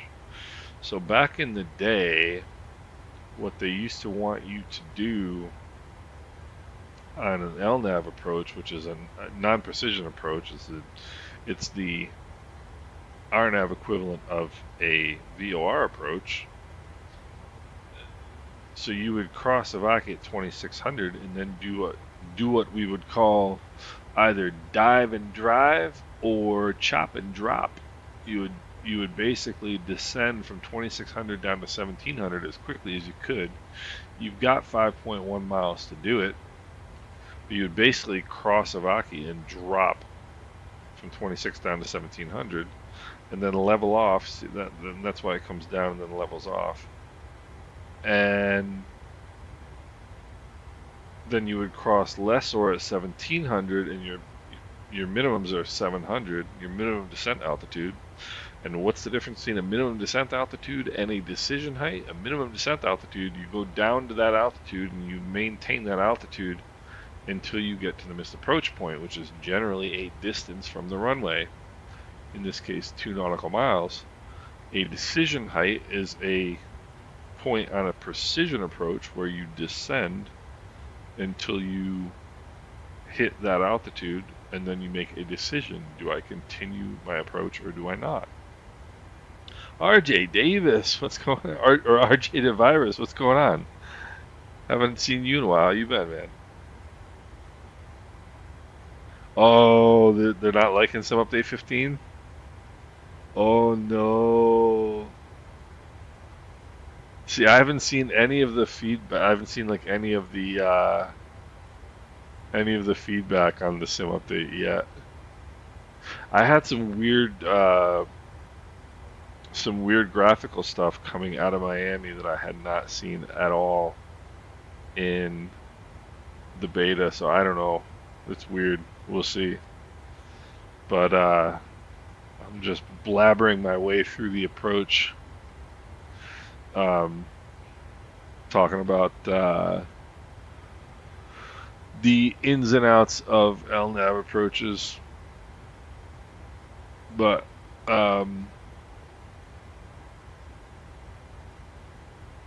anyway, the reason why there is a glide slope intercept on an approach without a glide slope is because of the constant descent final approach. So instead of crossing lessor 1700 and dropping down to 700 as quick as you can and leveling off, your FMC is going to create a fake glide slope for you, 3 degrees. It's going to take you from lessor down to the missed approach point at 700 feet. That's the trick. That's what CVFA stands for. See, missed approach restricted to a maximum of 205 knots until established. VNAV decision altitude in lieu of an MDA depends on operator policy. Well, I can tell you what my policy is. My policy is I am flying down to the decision altitude, and then I'm going missed if I have to. Hopefully we don't have to. There's our ground speed in knots and all that fun stuff. As a matter of fact, we should probably take a look at that right now. 134.8. Let's see. 12.8 right now. Let's see. 12.8 right now. And we're going to have 10.4 at Juliana. So that's 2.4. How's my math? 2.4. So 132.4. I can subtract. That's excellent. So BREF plus 5 is going to be 147. Up speed's going to be 205.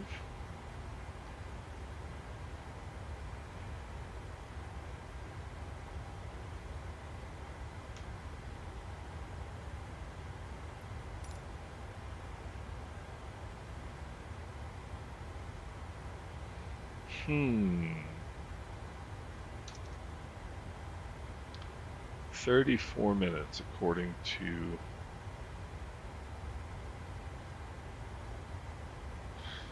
the ACARS.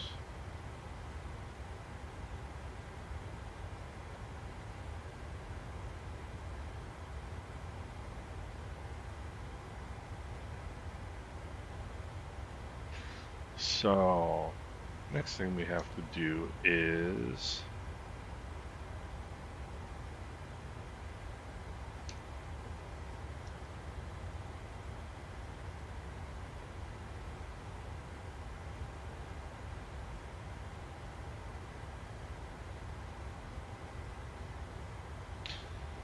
there we go. So 33 minutes is what we are predicting here. I should have hit the gas. Got extra fuel.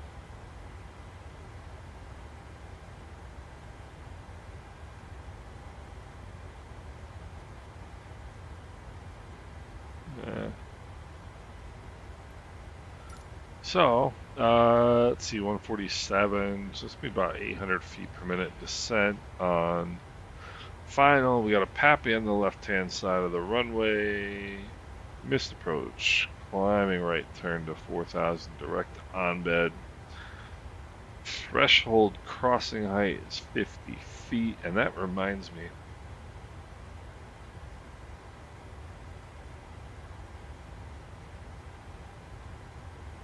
That reminds me.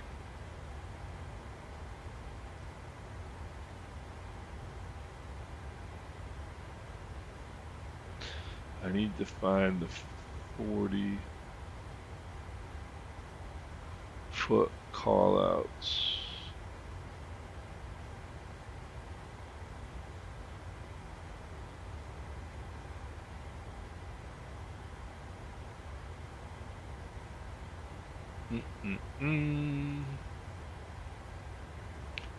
Okay, so now I have to find that. because I don't have the 40-foot call out enabled, so it goes 50, 30, and that's really annoying. I wanna have 50, 40, 30.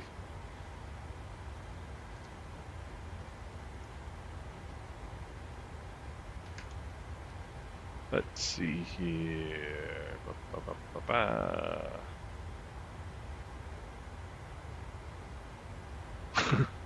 Nice. Let's see. We have to get. Where is it? Where is it? Where is it?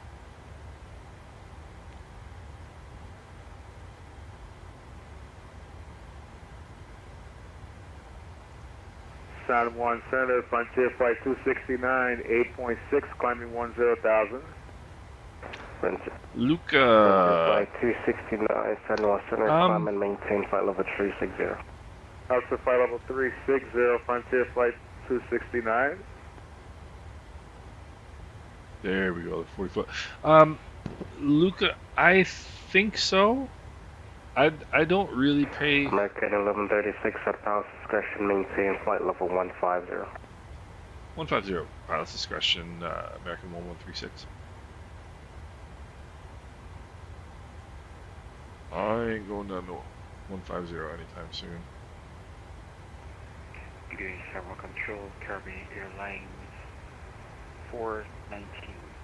I don't pay attention too much to FPS. 419, San Juan Center, squawk 6707.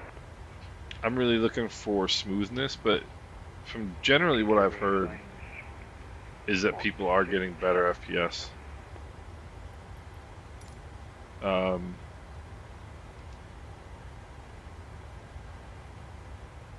What's your experience been so far?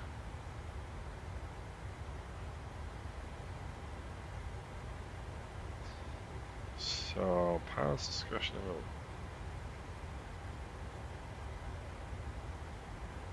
199 miles to Slugo. Ambulance 419, radar contact 65 miles northwest of Sato.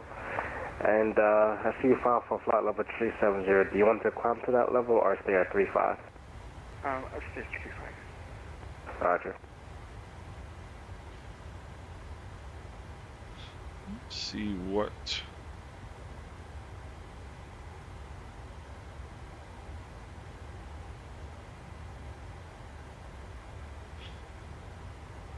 When should you start a pilot's discretion descent? Let's see here. 737 LIME is, that's Italy, no? That is, I think I flew in there, no, I flew into Bologna yesterday.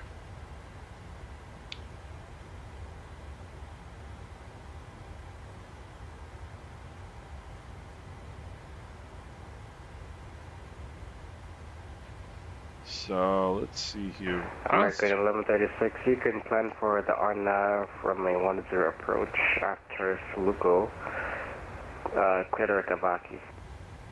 Right after Slugo, direct Ivaki and expect the RNAV 10 from American 1136.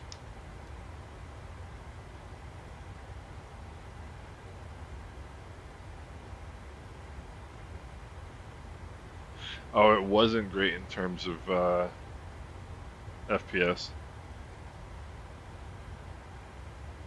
Which A320neo? Oh, the new one. Okay, I gotcha. I flew it once for about 45 minutes in the beta. It was okay.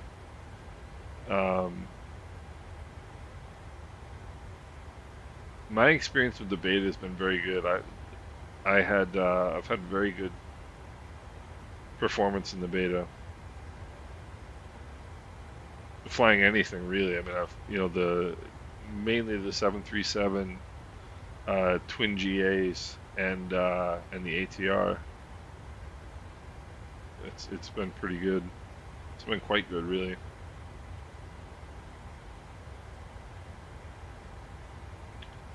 Slugo, 179 miles.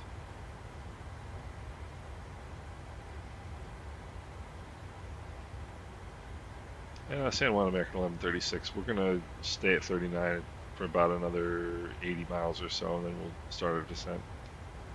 Roger, American 1136.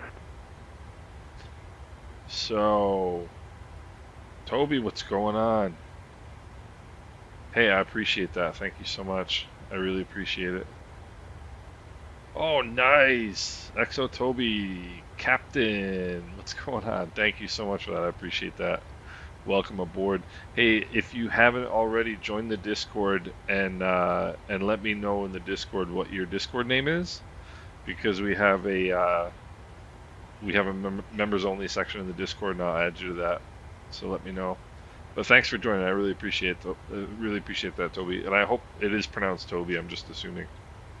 But feel free to correct me if it's not. But thanks for joining. I really appreciate that. So we're going to... Yeah, about another 80 miles and we'll start the descent. Because if I start descending right now to 15,000, it's going to take a year and a half before we get to Juliana. Don't need this anymore.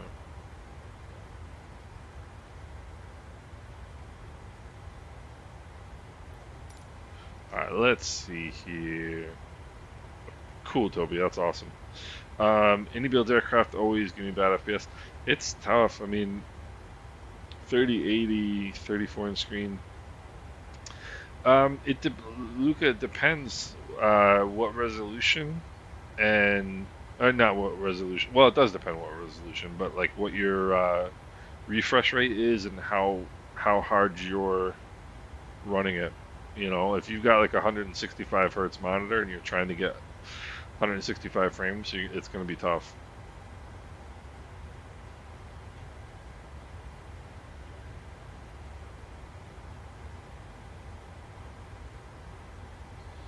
It's going to be tough.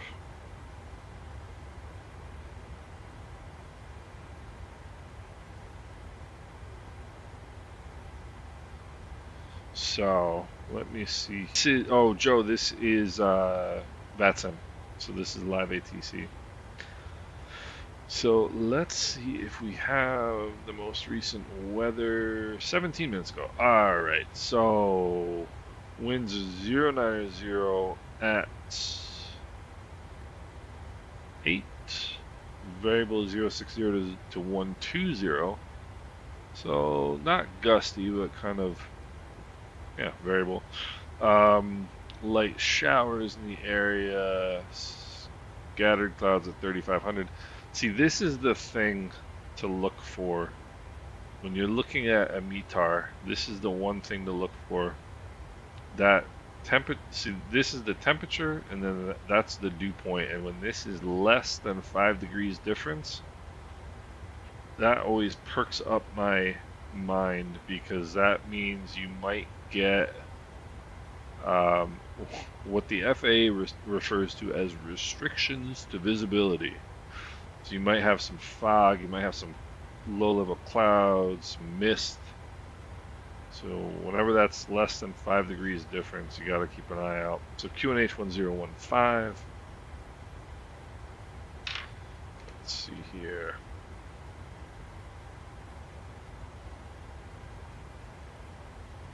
Alright, QNH is set. Alright, let's see. Yeah, cloud towering cumulus. Showers to the southeast and the south. Okay. Alright, let's see. Let's see.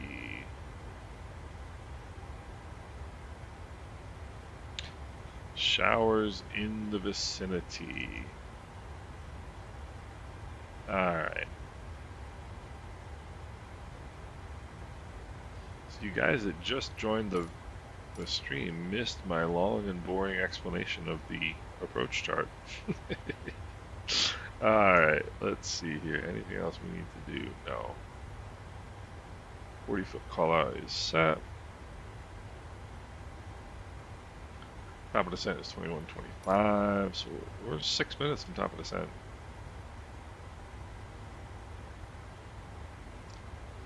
And what else do we need to do? Nothing.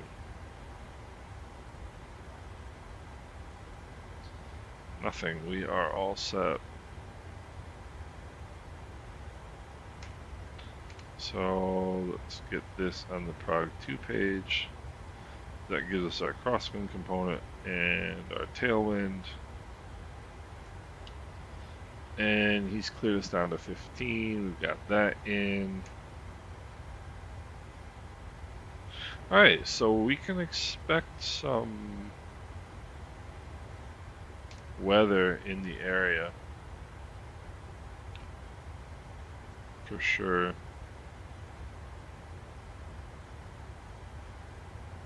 So we are not yet. We're not doing an arrival, but we are doing an approach. And we need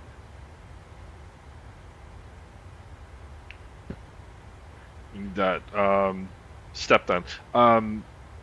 Hey Joe, you're very, very welcome. Thanks for watching. I really appreciate it. I'm using Vatsim, so this is a live person on the other end of the controls, or the other end of the microphone rather.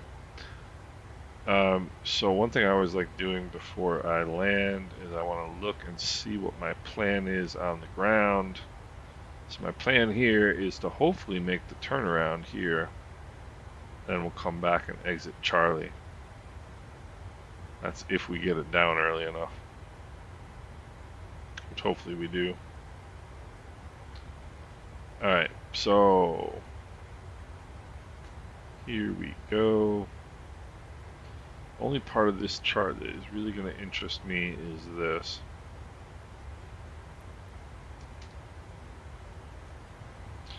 So now we just kind of sit here and watch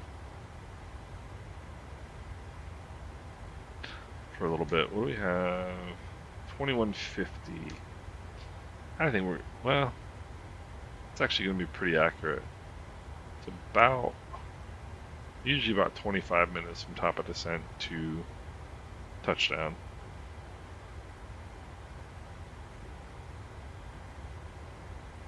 And I tell you, so if you just joined about 10 minutes ago, I got clearance to descend at pilot's discretion.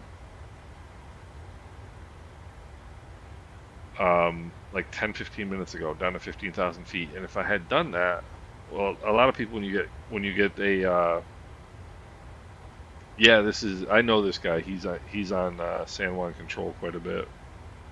So it might not be obvious where in the planet I am, but this is, let me show you the world map here. So I flew out of Miami, and we're just north of Puerto Rico right now, heading down into Princess Juliana in St. Maarten. And this guy, this is San Juan airspace right here. And Frontier Flight 269, Center Domingo offline, radar service terminated, change to advisors here. Over to Unicom, Frontier Flight 269, good day. And this guy's online quite a bit as San Juan Center. He's great, really good controller. But anyway, if you get clearance to descend at pilot's discretion. QB on 419, cross Gaba at and maintain flight level 150. Cross Jabber at 150, carry is 419. If you get cleared to descend at pilot's discretion, it is your discretion. You don't have to start when they gave you the clearance. Just descend whenever you feel like it, whenever it works for you. And if I had started descending 10 minutes ago, we'd be plugging along at 200 and probably 70 knots ground speed instead of 470 knots ground speed, and it would take forever. So whenever you get pilot's discretion, it's your discretion. You make the choice.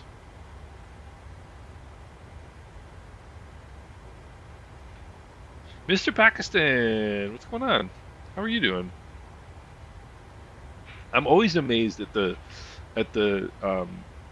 locations people join from. We had somebody on earlier from Well, we had somebody on earlier from the UK. We had somebody on earlier from Singapore, which is pretty wild.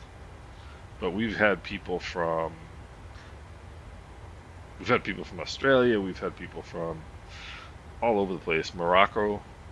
One of the channel members is from Morocco, which is really cool. So welcome aboard, sir. Hopefully we can give you I can never get my head tracking set where I want it.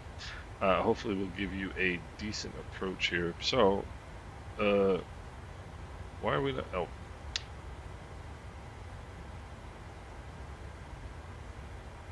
So how far above?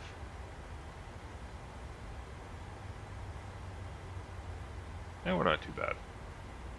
We're not above at all.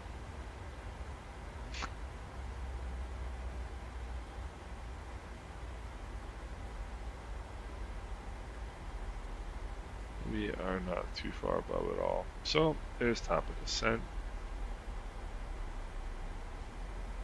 And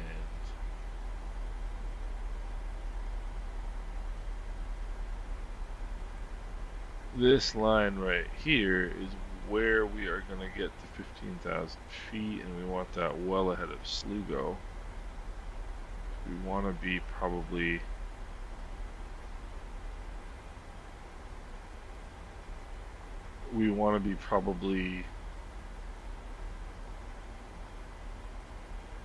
at 10,000 feet at Slugo.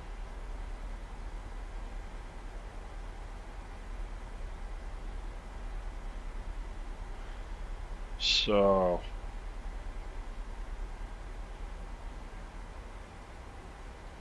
one thing about getting set up really, really early is great. You can just sit here and enjoy life on the way down.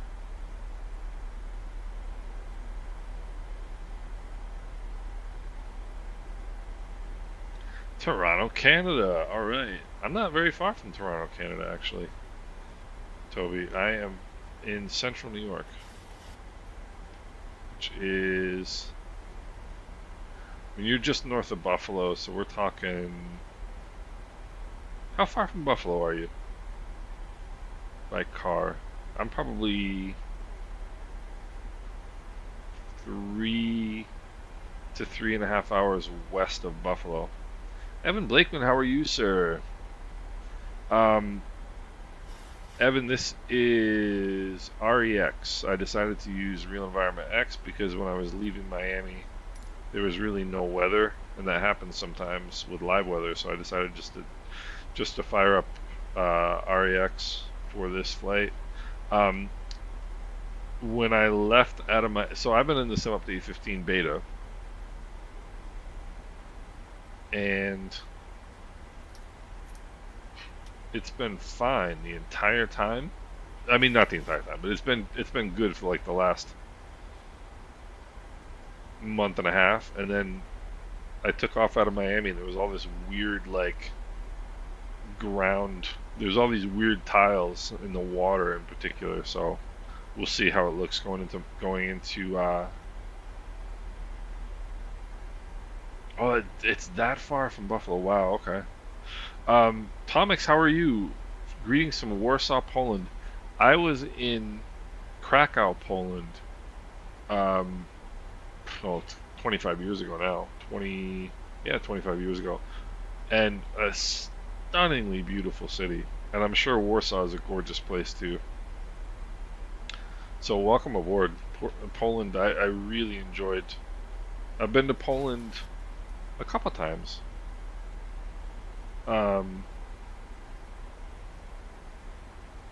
And it was a beautiful country, really beautiful country. So welcome aboard. So 2.5 hours by car. So I didn't realize Toronto was that far away from Buffalo. So it's good 5.5 hours from me by car. And of course it's probably 2 hours by Piper Cherokee. Flyboy from Sacramento, how are you doing? I have a lot of good friends out in California. Everybody I know, I've never been to California, and everybody that I know that lives in California, they've all told me I would love California, but I've never been. And we are descending like a bat, the proverbial bat. Yeah, Atomic. So I was never in Warsaw, but like I said, Krakow was stunning. Krakow was really beautiful. Krakow, the home of Pope John Paul II.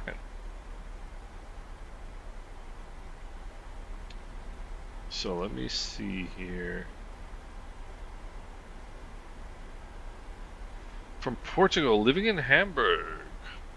Where in Hamburg do you live, Hackler? I lived in Klein Flottbeck.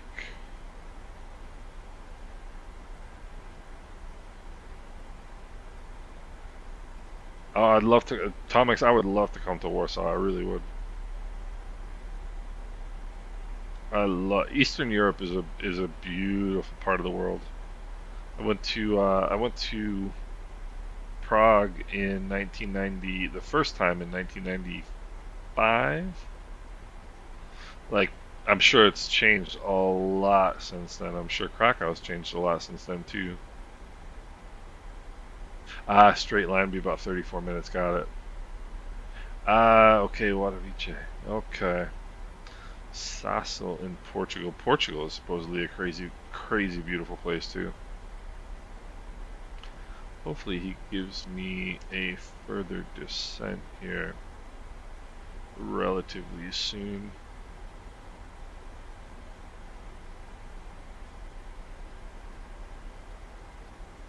Sassil. I miss Hamburg. Hamburg is a great. Hamburg is a great city. Vansbeck. Vansbeck. Let's see. Okay, I see. That's northeast-ish. Northeast-ish. Yeah, you know, Tomix, and that's a really great thing.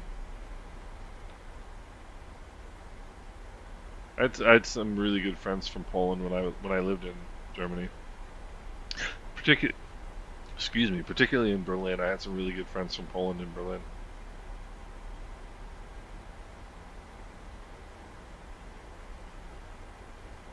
Yeah, Scattered 1600 and Towering Cumulus. It's usually pretty good. It's usually pretty good. Hackley, ich war Austauschschüler in Hamburg. Das war 1905, 54, 55, ja, 94, 95 war ich in Hamburg. Und 99 bis 2003 oder so in Berlin. Und ja, das letzte Mal, dass ich in Deutschland war 2019, kurz vor der Ausbruch sozusagen. Und ja, ich fand mein Deutsch kam ganz schnell wieder, kam ganz schnell zurück, als ich wieder in Hamburg war. Aber ich habe überhaupt keine Gelegenheit, Deutsch zu sprechen. Überhaupt keine Gelegenheit. Aber das verlernt man nicht, ne? Aber Deutsch ist eine echt coole Sprache. Ich lerne gerade Französisch. Und ich mag Französisch nicht. Farmer Tech, what's going on? That was German, but I know a little bit of Dutch, not as much as I want to. Alright, I'm gonna request a further descent here unless he gives it to me relatively quickly. Let's see here. Yeah, I'm gonna need further descent here pretty soon. Ja, Hackler, das geht noch. Meine Aussprache ist okay, aber es fehlt mir Vokabeln manchmal.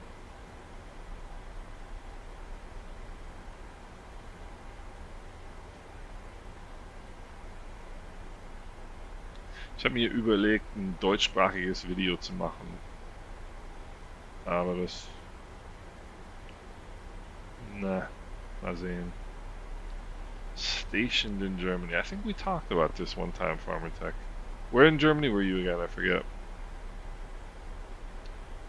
Um, beyond it, American 1136, descend and maintain flight level 110. maintain flight level 110, American 1136. I haven't used it. I was supposed to be one of the people that reviewed it, but they never got it to me. I think they got kind of overwhelmed with stuff, so I haven't really used it. But oh, Berlin's such a great city. But I've watched a couple streams with Beyond ATC. The phraseology is pretty good, which is nice. I think there's a little bit of a lag because of like the AI interpreting what you're saying, which isn't ideal. But I mean, as far as like comparison to the stock ATC, way better. I mean, and I think it's pretty decent price now, $30, and you can pretty much use it as much as you want, right? So I think Beyond ATC is pretty cool. Alan, this is Tobii Eye Tracker 5. I used Track IR for about 12, 13 years, and I really didn't want to stop using Track IR, but Tobii is really good. It's better than much better than I thought it would be. I use Tobii as a head tracker. I don't have the eye tracking at all. This is all head movement. And it's good to see you, Alan. It's been a little bit. Farmer Tech, the update is. I was in the beta, and the update the beta's been really good. So hopefully the update is going to be as good as the beta for everybody.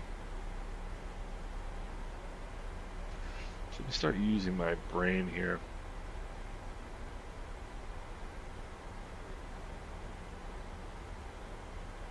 I'm gonna keep it in. See, we're 5 miles from Slugo. I'd like to be a little lower than this, to be honest with you. At this point, total air temperature is plus 19, so I don't have to worry about icing. Alan, I wouldn't say it's better. Track IR is more precise, and Track IR is more immediate. There's not much. You wouldn't notice any lag in Tobii Eye Tracker 5 if you hadn't used Track IR. So I don't want you to think that Tobii is laggy, because it's not. It's just not as immediate as Track IR is. But the big thing about Tobii is no cables, and that is just huge to me. I can't go back to having a cable and worrying about running it over with my chair, and like I just can't.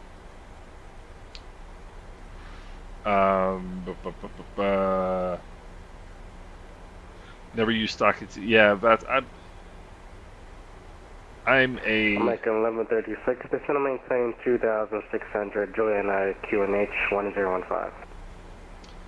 Got a 2600 QNH 1015 for American 1136.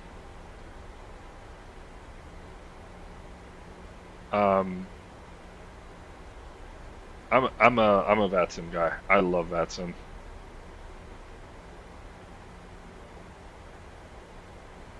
All right.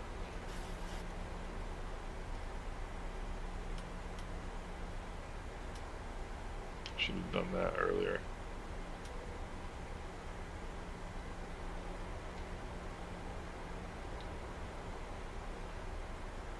This is awesome.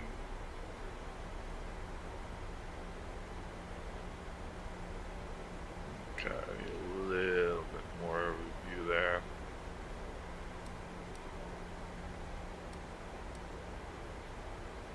How cool is this weather? That's the thing, is it's just Real Environment X is awesome. Hey, Bob, have a great evening yourself. Thanks for joining. I appreciate it. Always good to see you, man. Have a lovely evening. I'll try to grease one for you. Um,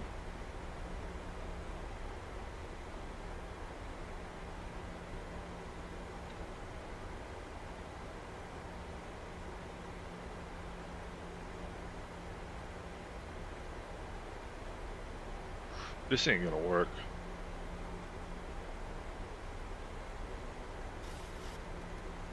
This ain't gonna work.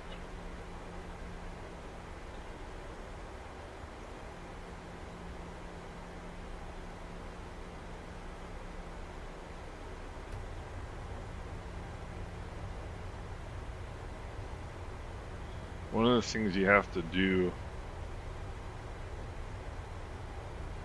be an active participant in your flying. Don't think you can set, you know, altitudes and speeds and just be cool. If I had sat there and just watched this, I would have been way high. Way high.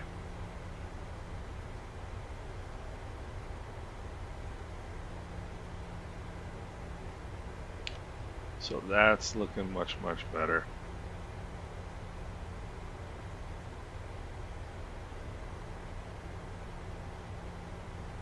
That's right. This is the fun part. My flight instructor always told me that the fun part is going up and coming down. The rest of it's pretty boring.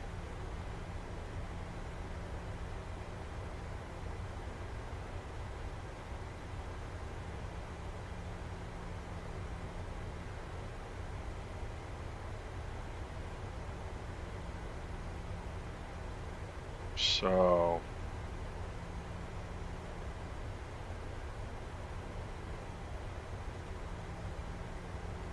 start setting things up here. Auto brakes 3. My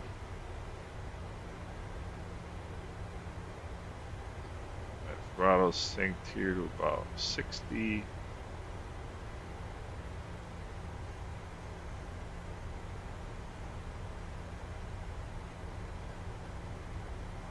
Okay.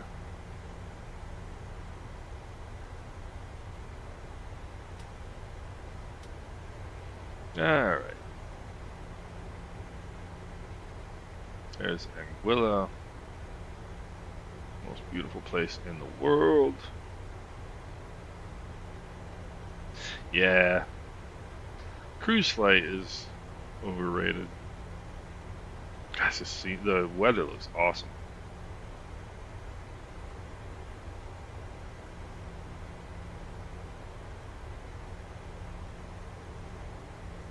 Okay, there's 20. We just passed 25 miles, so 15's coming up. This is why you set the range ring, so you know what distance you are out.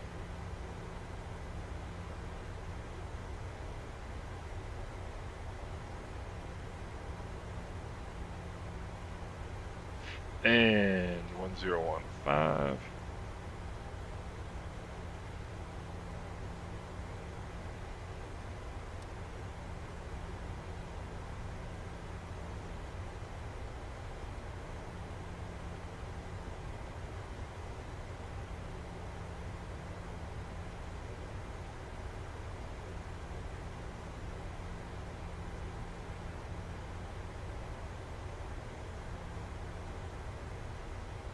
Okay.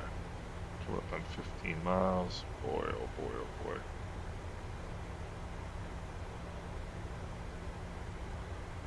But we're going to slow down really quickly. See, if I hadn't started slowing down when I did, I would have been way high. And I mean way high. Sensor American 183.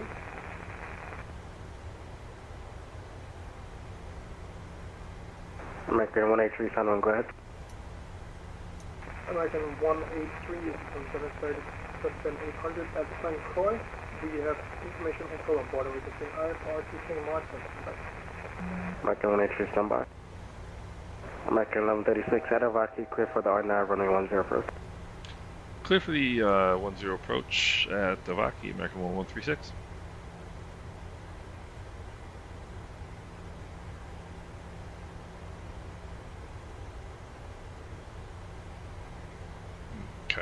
Let's bring this descent back a little bit. That'll slow me down. I've got the speed brakes going full on. All right. I don't think I have any videos on American 183, contact San Juan 119.4.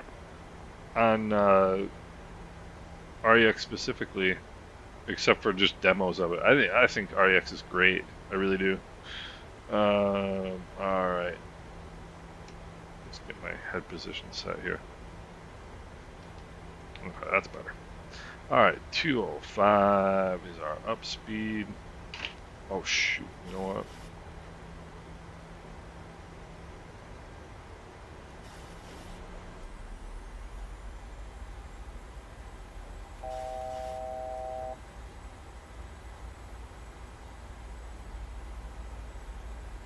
I was just a little bit late right there.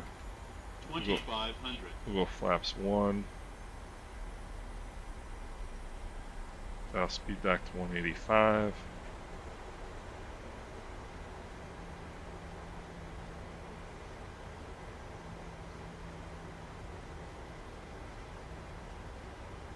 $700.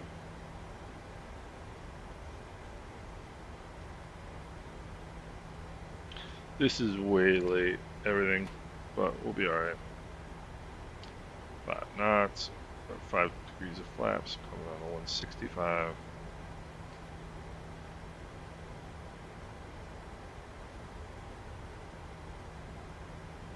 Lessor is 2 miles, 1,700.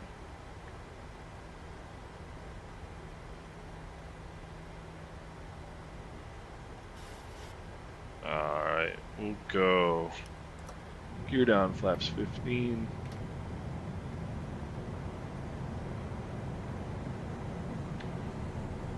VREF plus 40. VREF plus 40. VREF plus 5 is 147.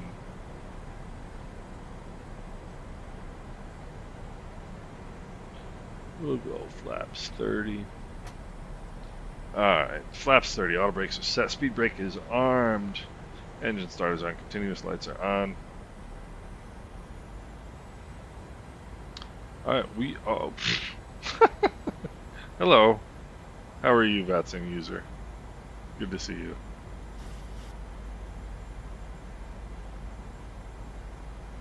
Alright. Maypon is 2.3. At 2 from Maypon, we wanted about 1320, so we're perfect. We are right on it. Yeah, people do weird stuff. People do weird things on that sim. Alright, 1 mile from Maypon. Gonna want 1120, and we've got it. 1,000. So, my airplane.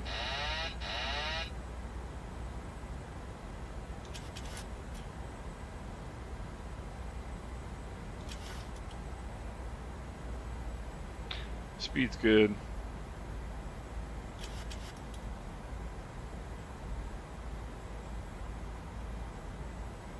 Approaching minimums.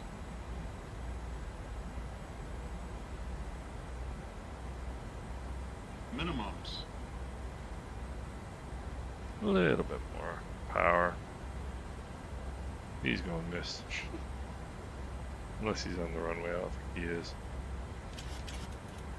500. Alright.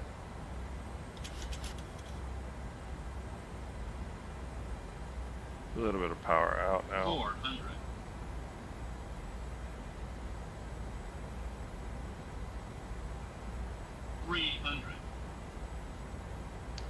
Get back over on center line here.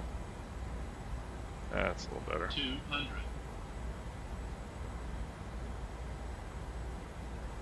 Not bad. 100. 50. 40. 30.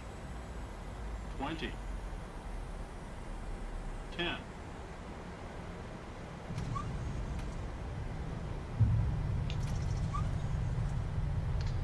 So, this is not ideal, whatever this person is doing. And they're crashing, so what difference does it make? Alright, there's 80 knots. We can go toe brakes. Alright. Not too bad. Not too bad. I was actually pretty pleased with that.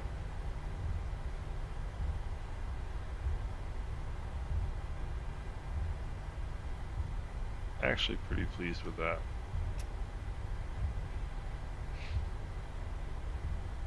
So,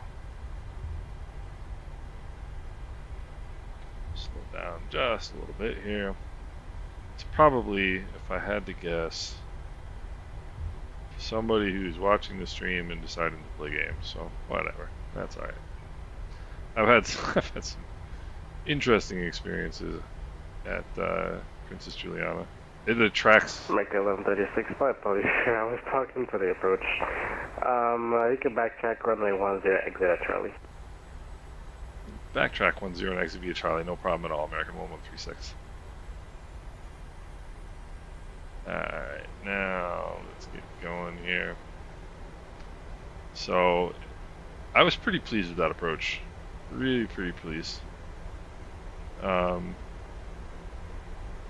Little bit off center line, but I flew the last portion of it from about 500 feet down. Visually, just using the PAPIs and vertical speed and airspeed, and I was pretty happy with it. Pretty happy with it. Let's check the old ACARS. 233 feet per minute. I think that's a little harder than I put it down, but that's alright. No big deal. And there's a little pause. So,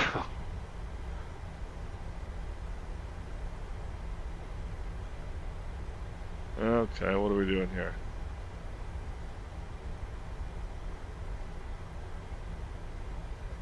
So let's check Vatsim here. Oh, you know what this is? You know what? I have all players on. So this probably isn't even Vatsim traffic. This is just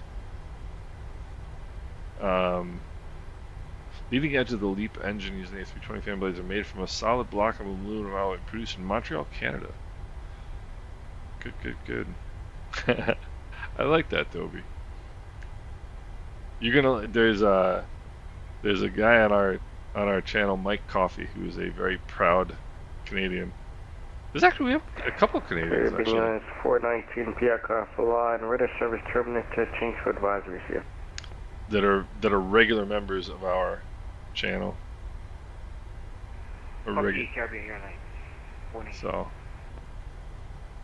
So anyway, these people are just regular MSFS users, not Vatsim traffic. So what, you know, I don't mind it. I've only had one really bad experience on Vatsim in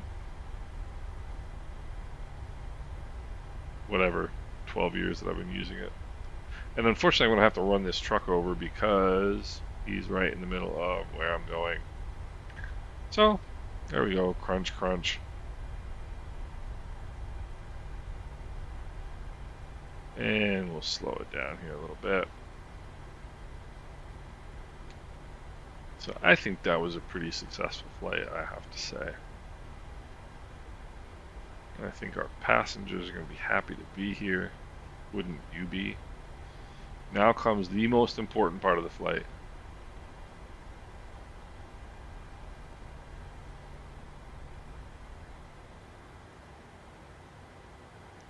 That is the most important part right there, which is the...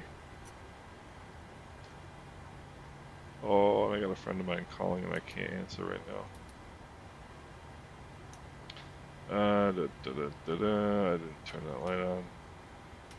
So, let me see. I didn't do a lot of things. Let's go down here. We'll go FS Actions, Ground Services. Set the chocks. some ground power. Jetway. Okay, so I need to wait 1 second. And let's see. Come up here. Turn these off. Flight director's coming off. And transponder on standby. Say hello real quick to the ATC. Sam One Center, American 1136. We're going to be signing off. Thanks a lot for your help tonight. Have a great night. Enjoy your night, sir. Thanks for flying. Appreciate it. So they're great. Most of the controllers are really fantastic. So ground power, we'll go ground power, turn that off, turn these off, we're gonna leave the packs on, we need to put the air conditioning, come on. Did I not kill the engines? I did not kill the engines. Oy, oy, oy. That was pretty bad. Alright, so Safran and GE. Let's see. LEAP engine fan blade is actually composite material. Interesting. Those are some pretty important materials. Hold on for 1 second, guys. I gotta make a quick answer here of this phone call. Gonzo, what's up? Yeah, we're gonna be probably 15 to 20 minutes late, but we'll be there. She's gonna be here a little bit early, so we'll be over. Bye, buddy. Sorry, I just had to take that one. All right, now we come down. It's a good question, Joe. It's a good question. Now we can get AC. We can get the jetway. Let's get all that. That is a very good question. And now let's take a look outside. And that right there is a pretty decent parking job. I was aiming for the A320. But that's a pretty nice looking parking job. And a pretty nice, pretty slick livery, don't you think? That's why I have all that traffic there, is because I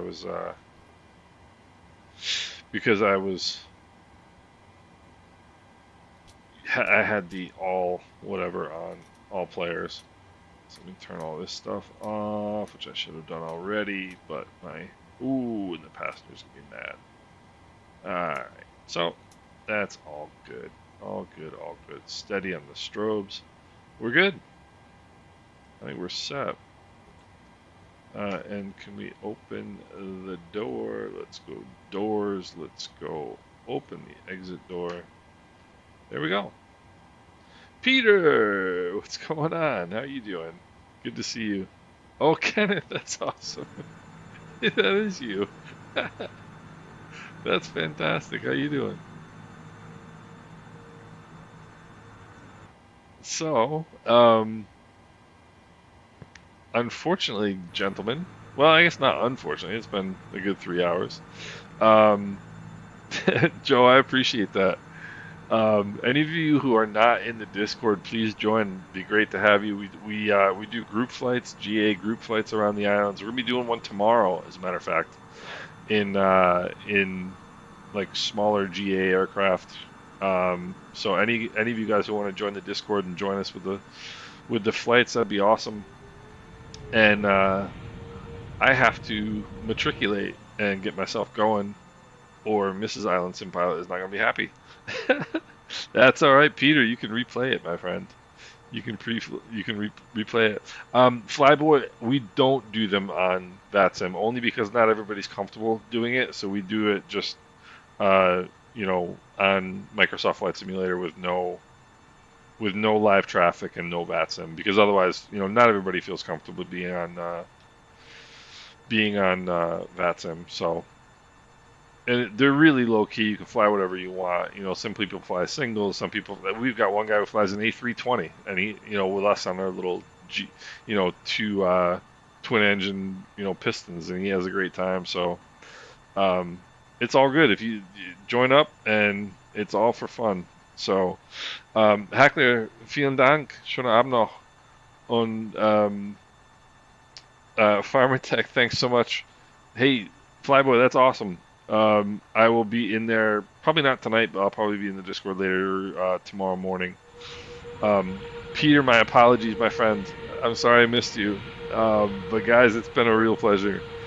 Joe, it's good to see you as well. Nikolov, good to see you. And Toby, thank you for joining the channel. I really, really appreciate it. Evan, thank you as well. Comics from Warsaw, thank you for joining. It's been awesome. I really enjoyed myself. I hope you guys did too. And Pharmatech, good to see you, man. Been a long time. I hope we get to see you again soon. Alan Cantor, thank you for dropping in. It was good to see you as well. And Bob, I know you had to take off, but just wanted to give you a shout out as well. Thanks for joining. Thanks for watching. You guys are awesome. I really appreciate the support. Peter, thank you. Kenneth, thank you so much. And guys, I will talk to you all soon. Be well.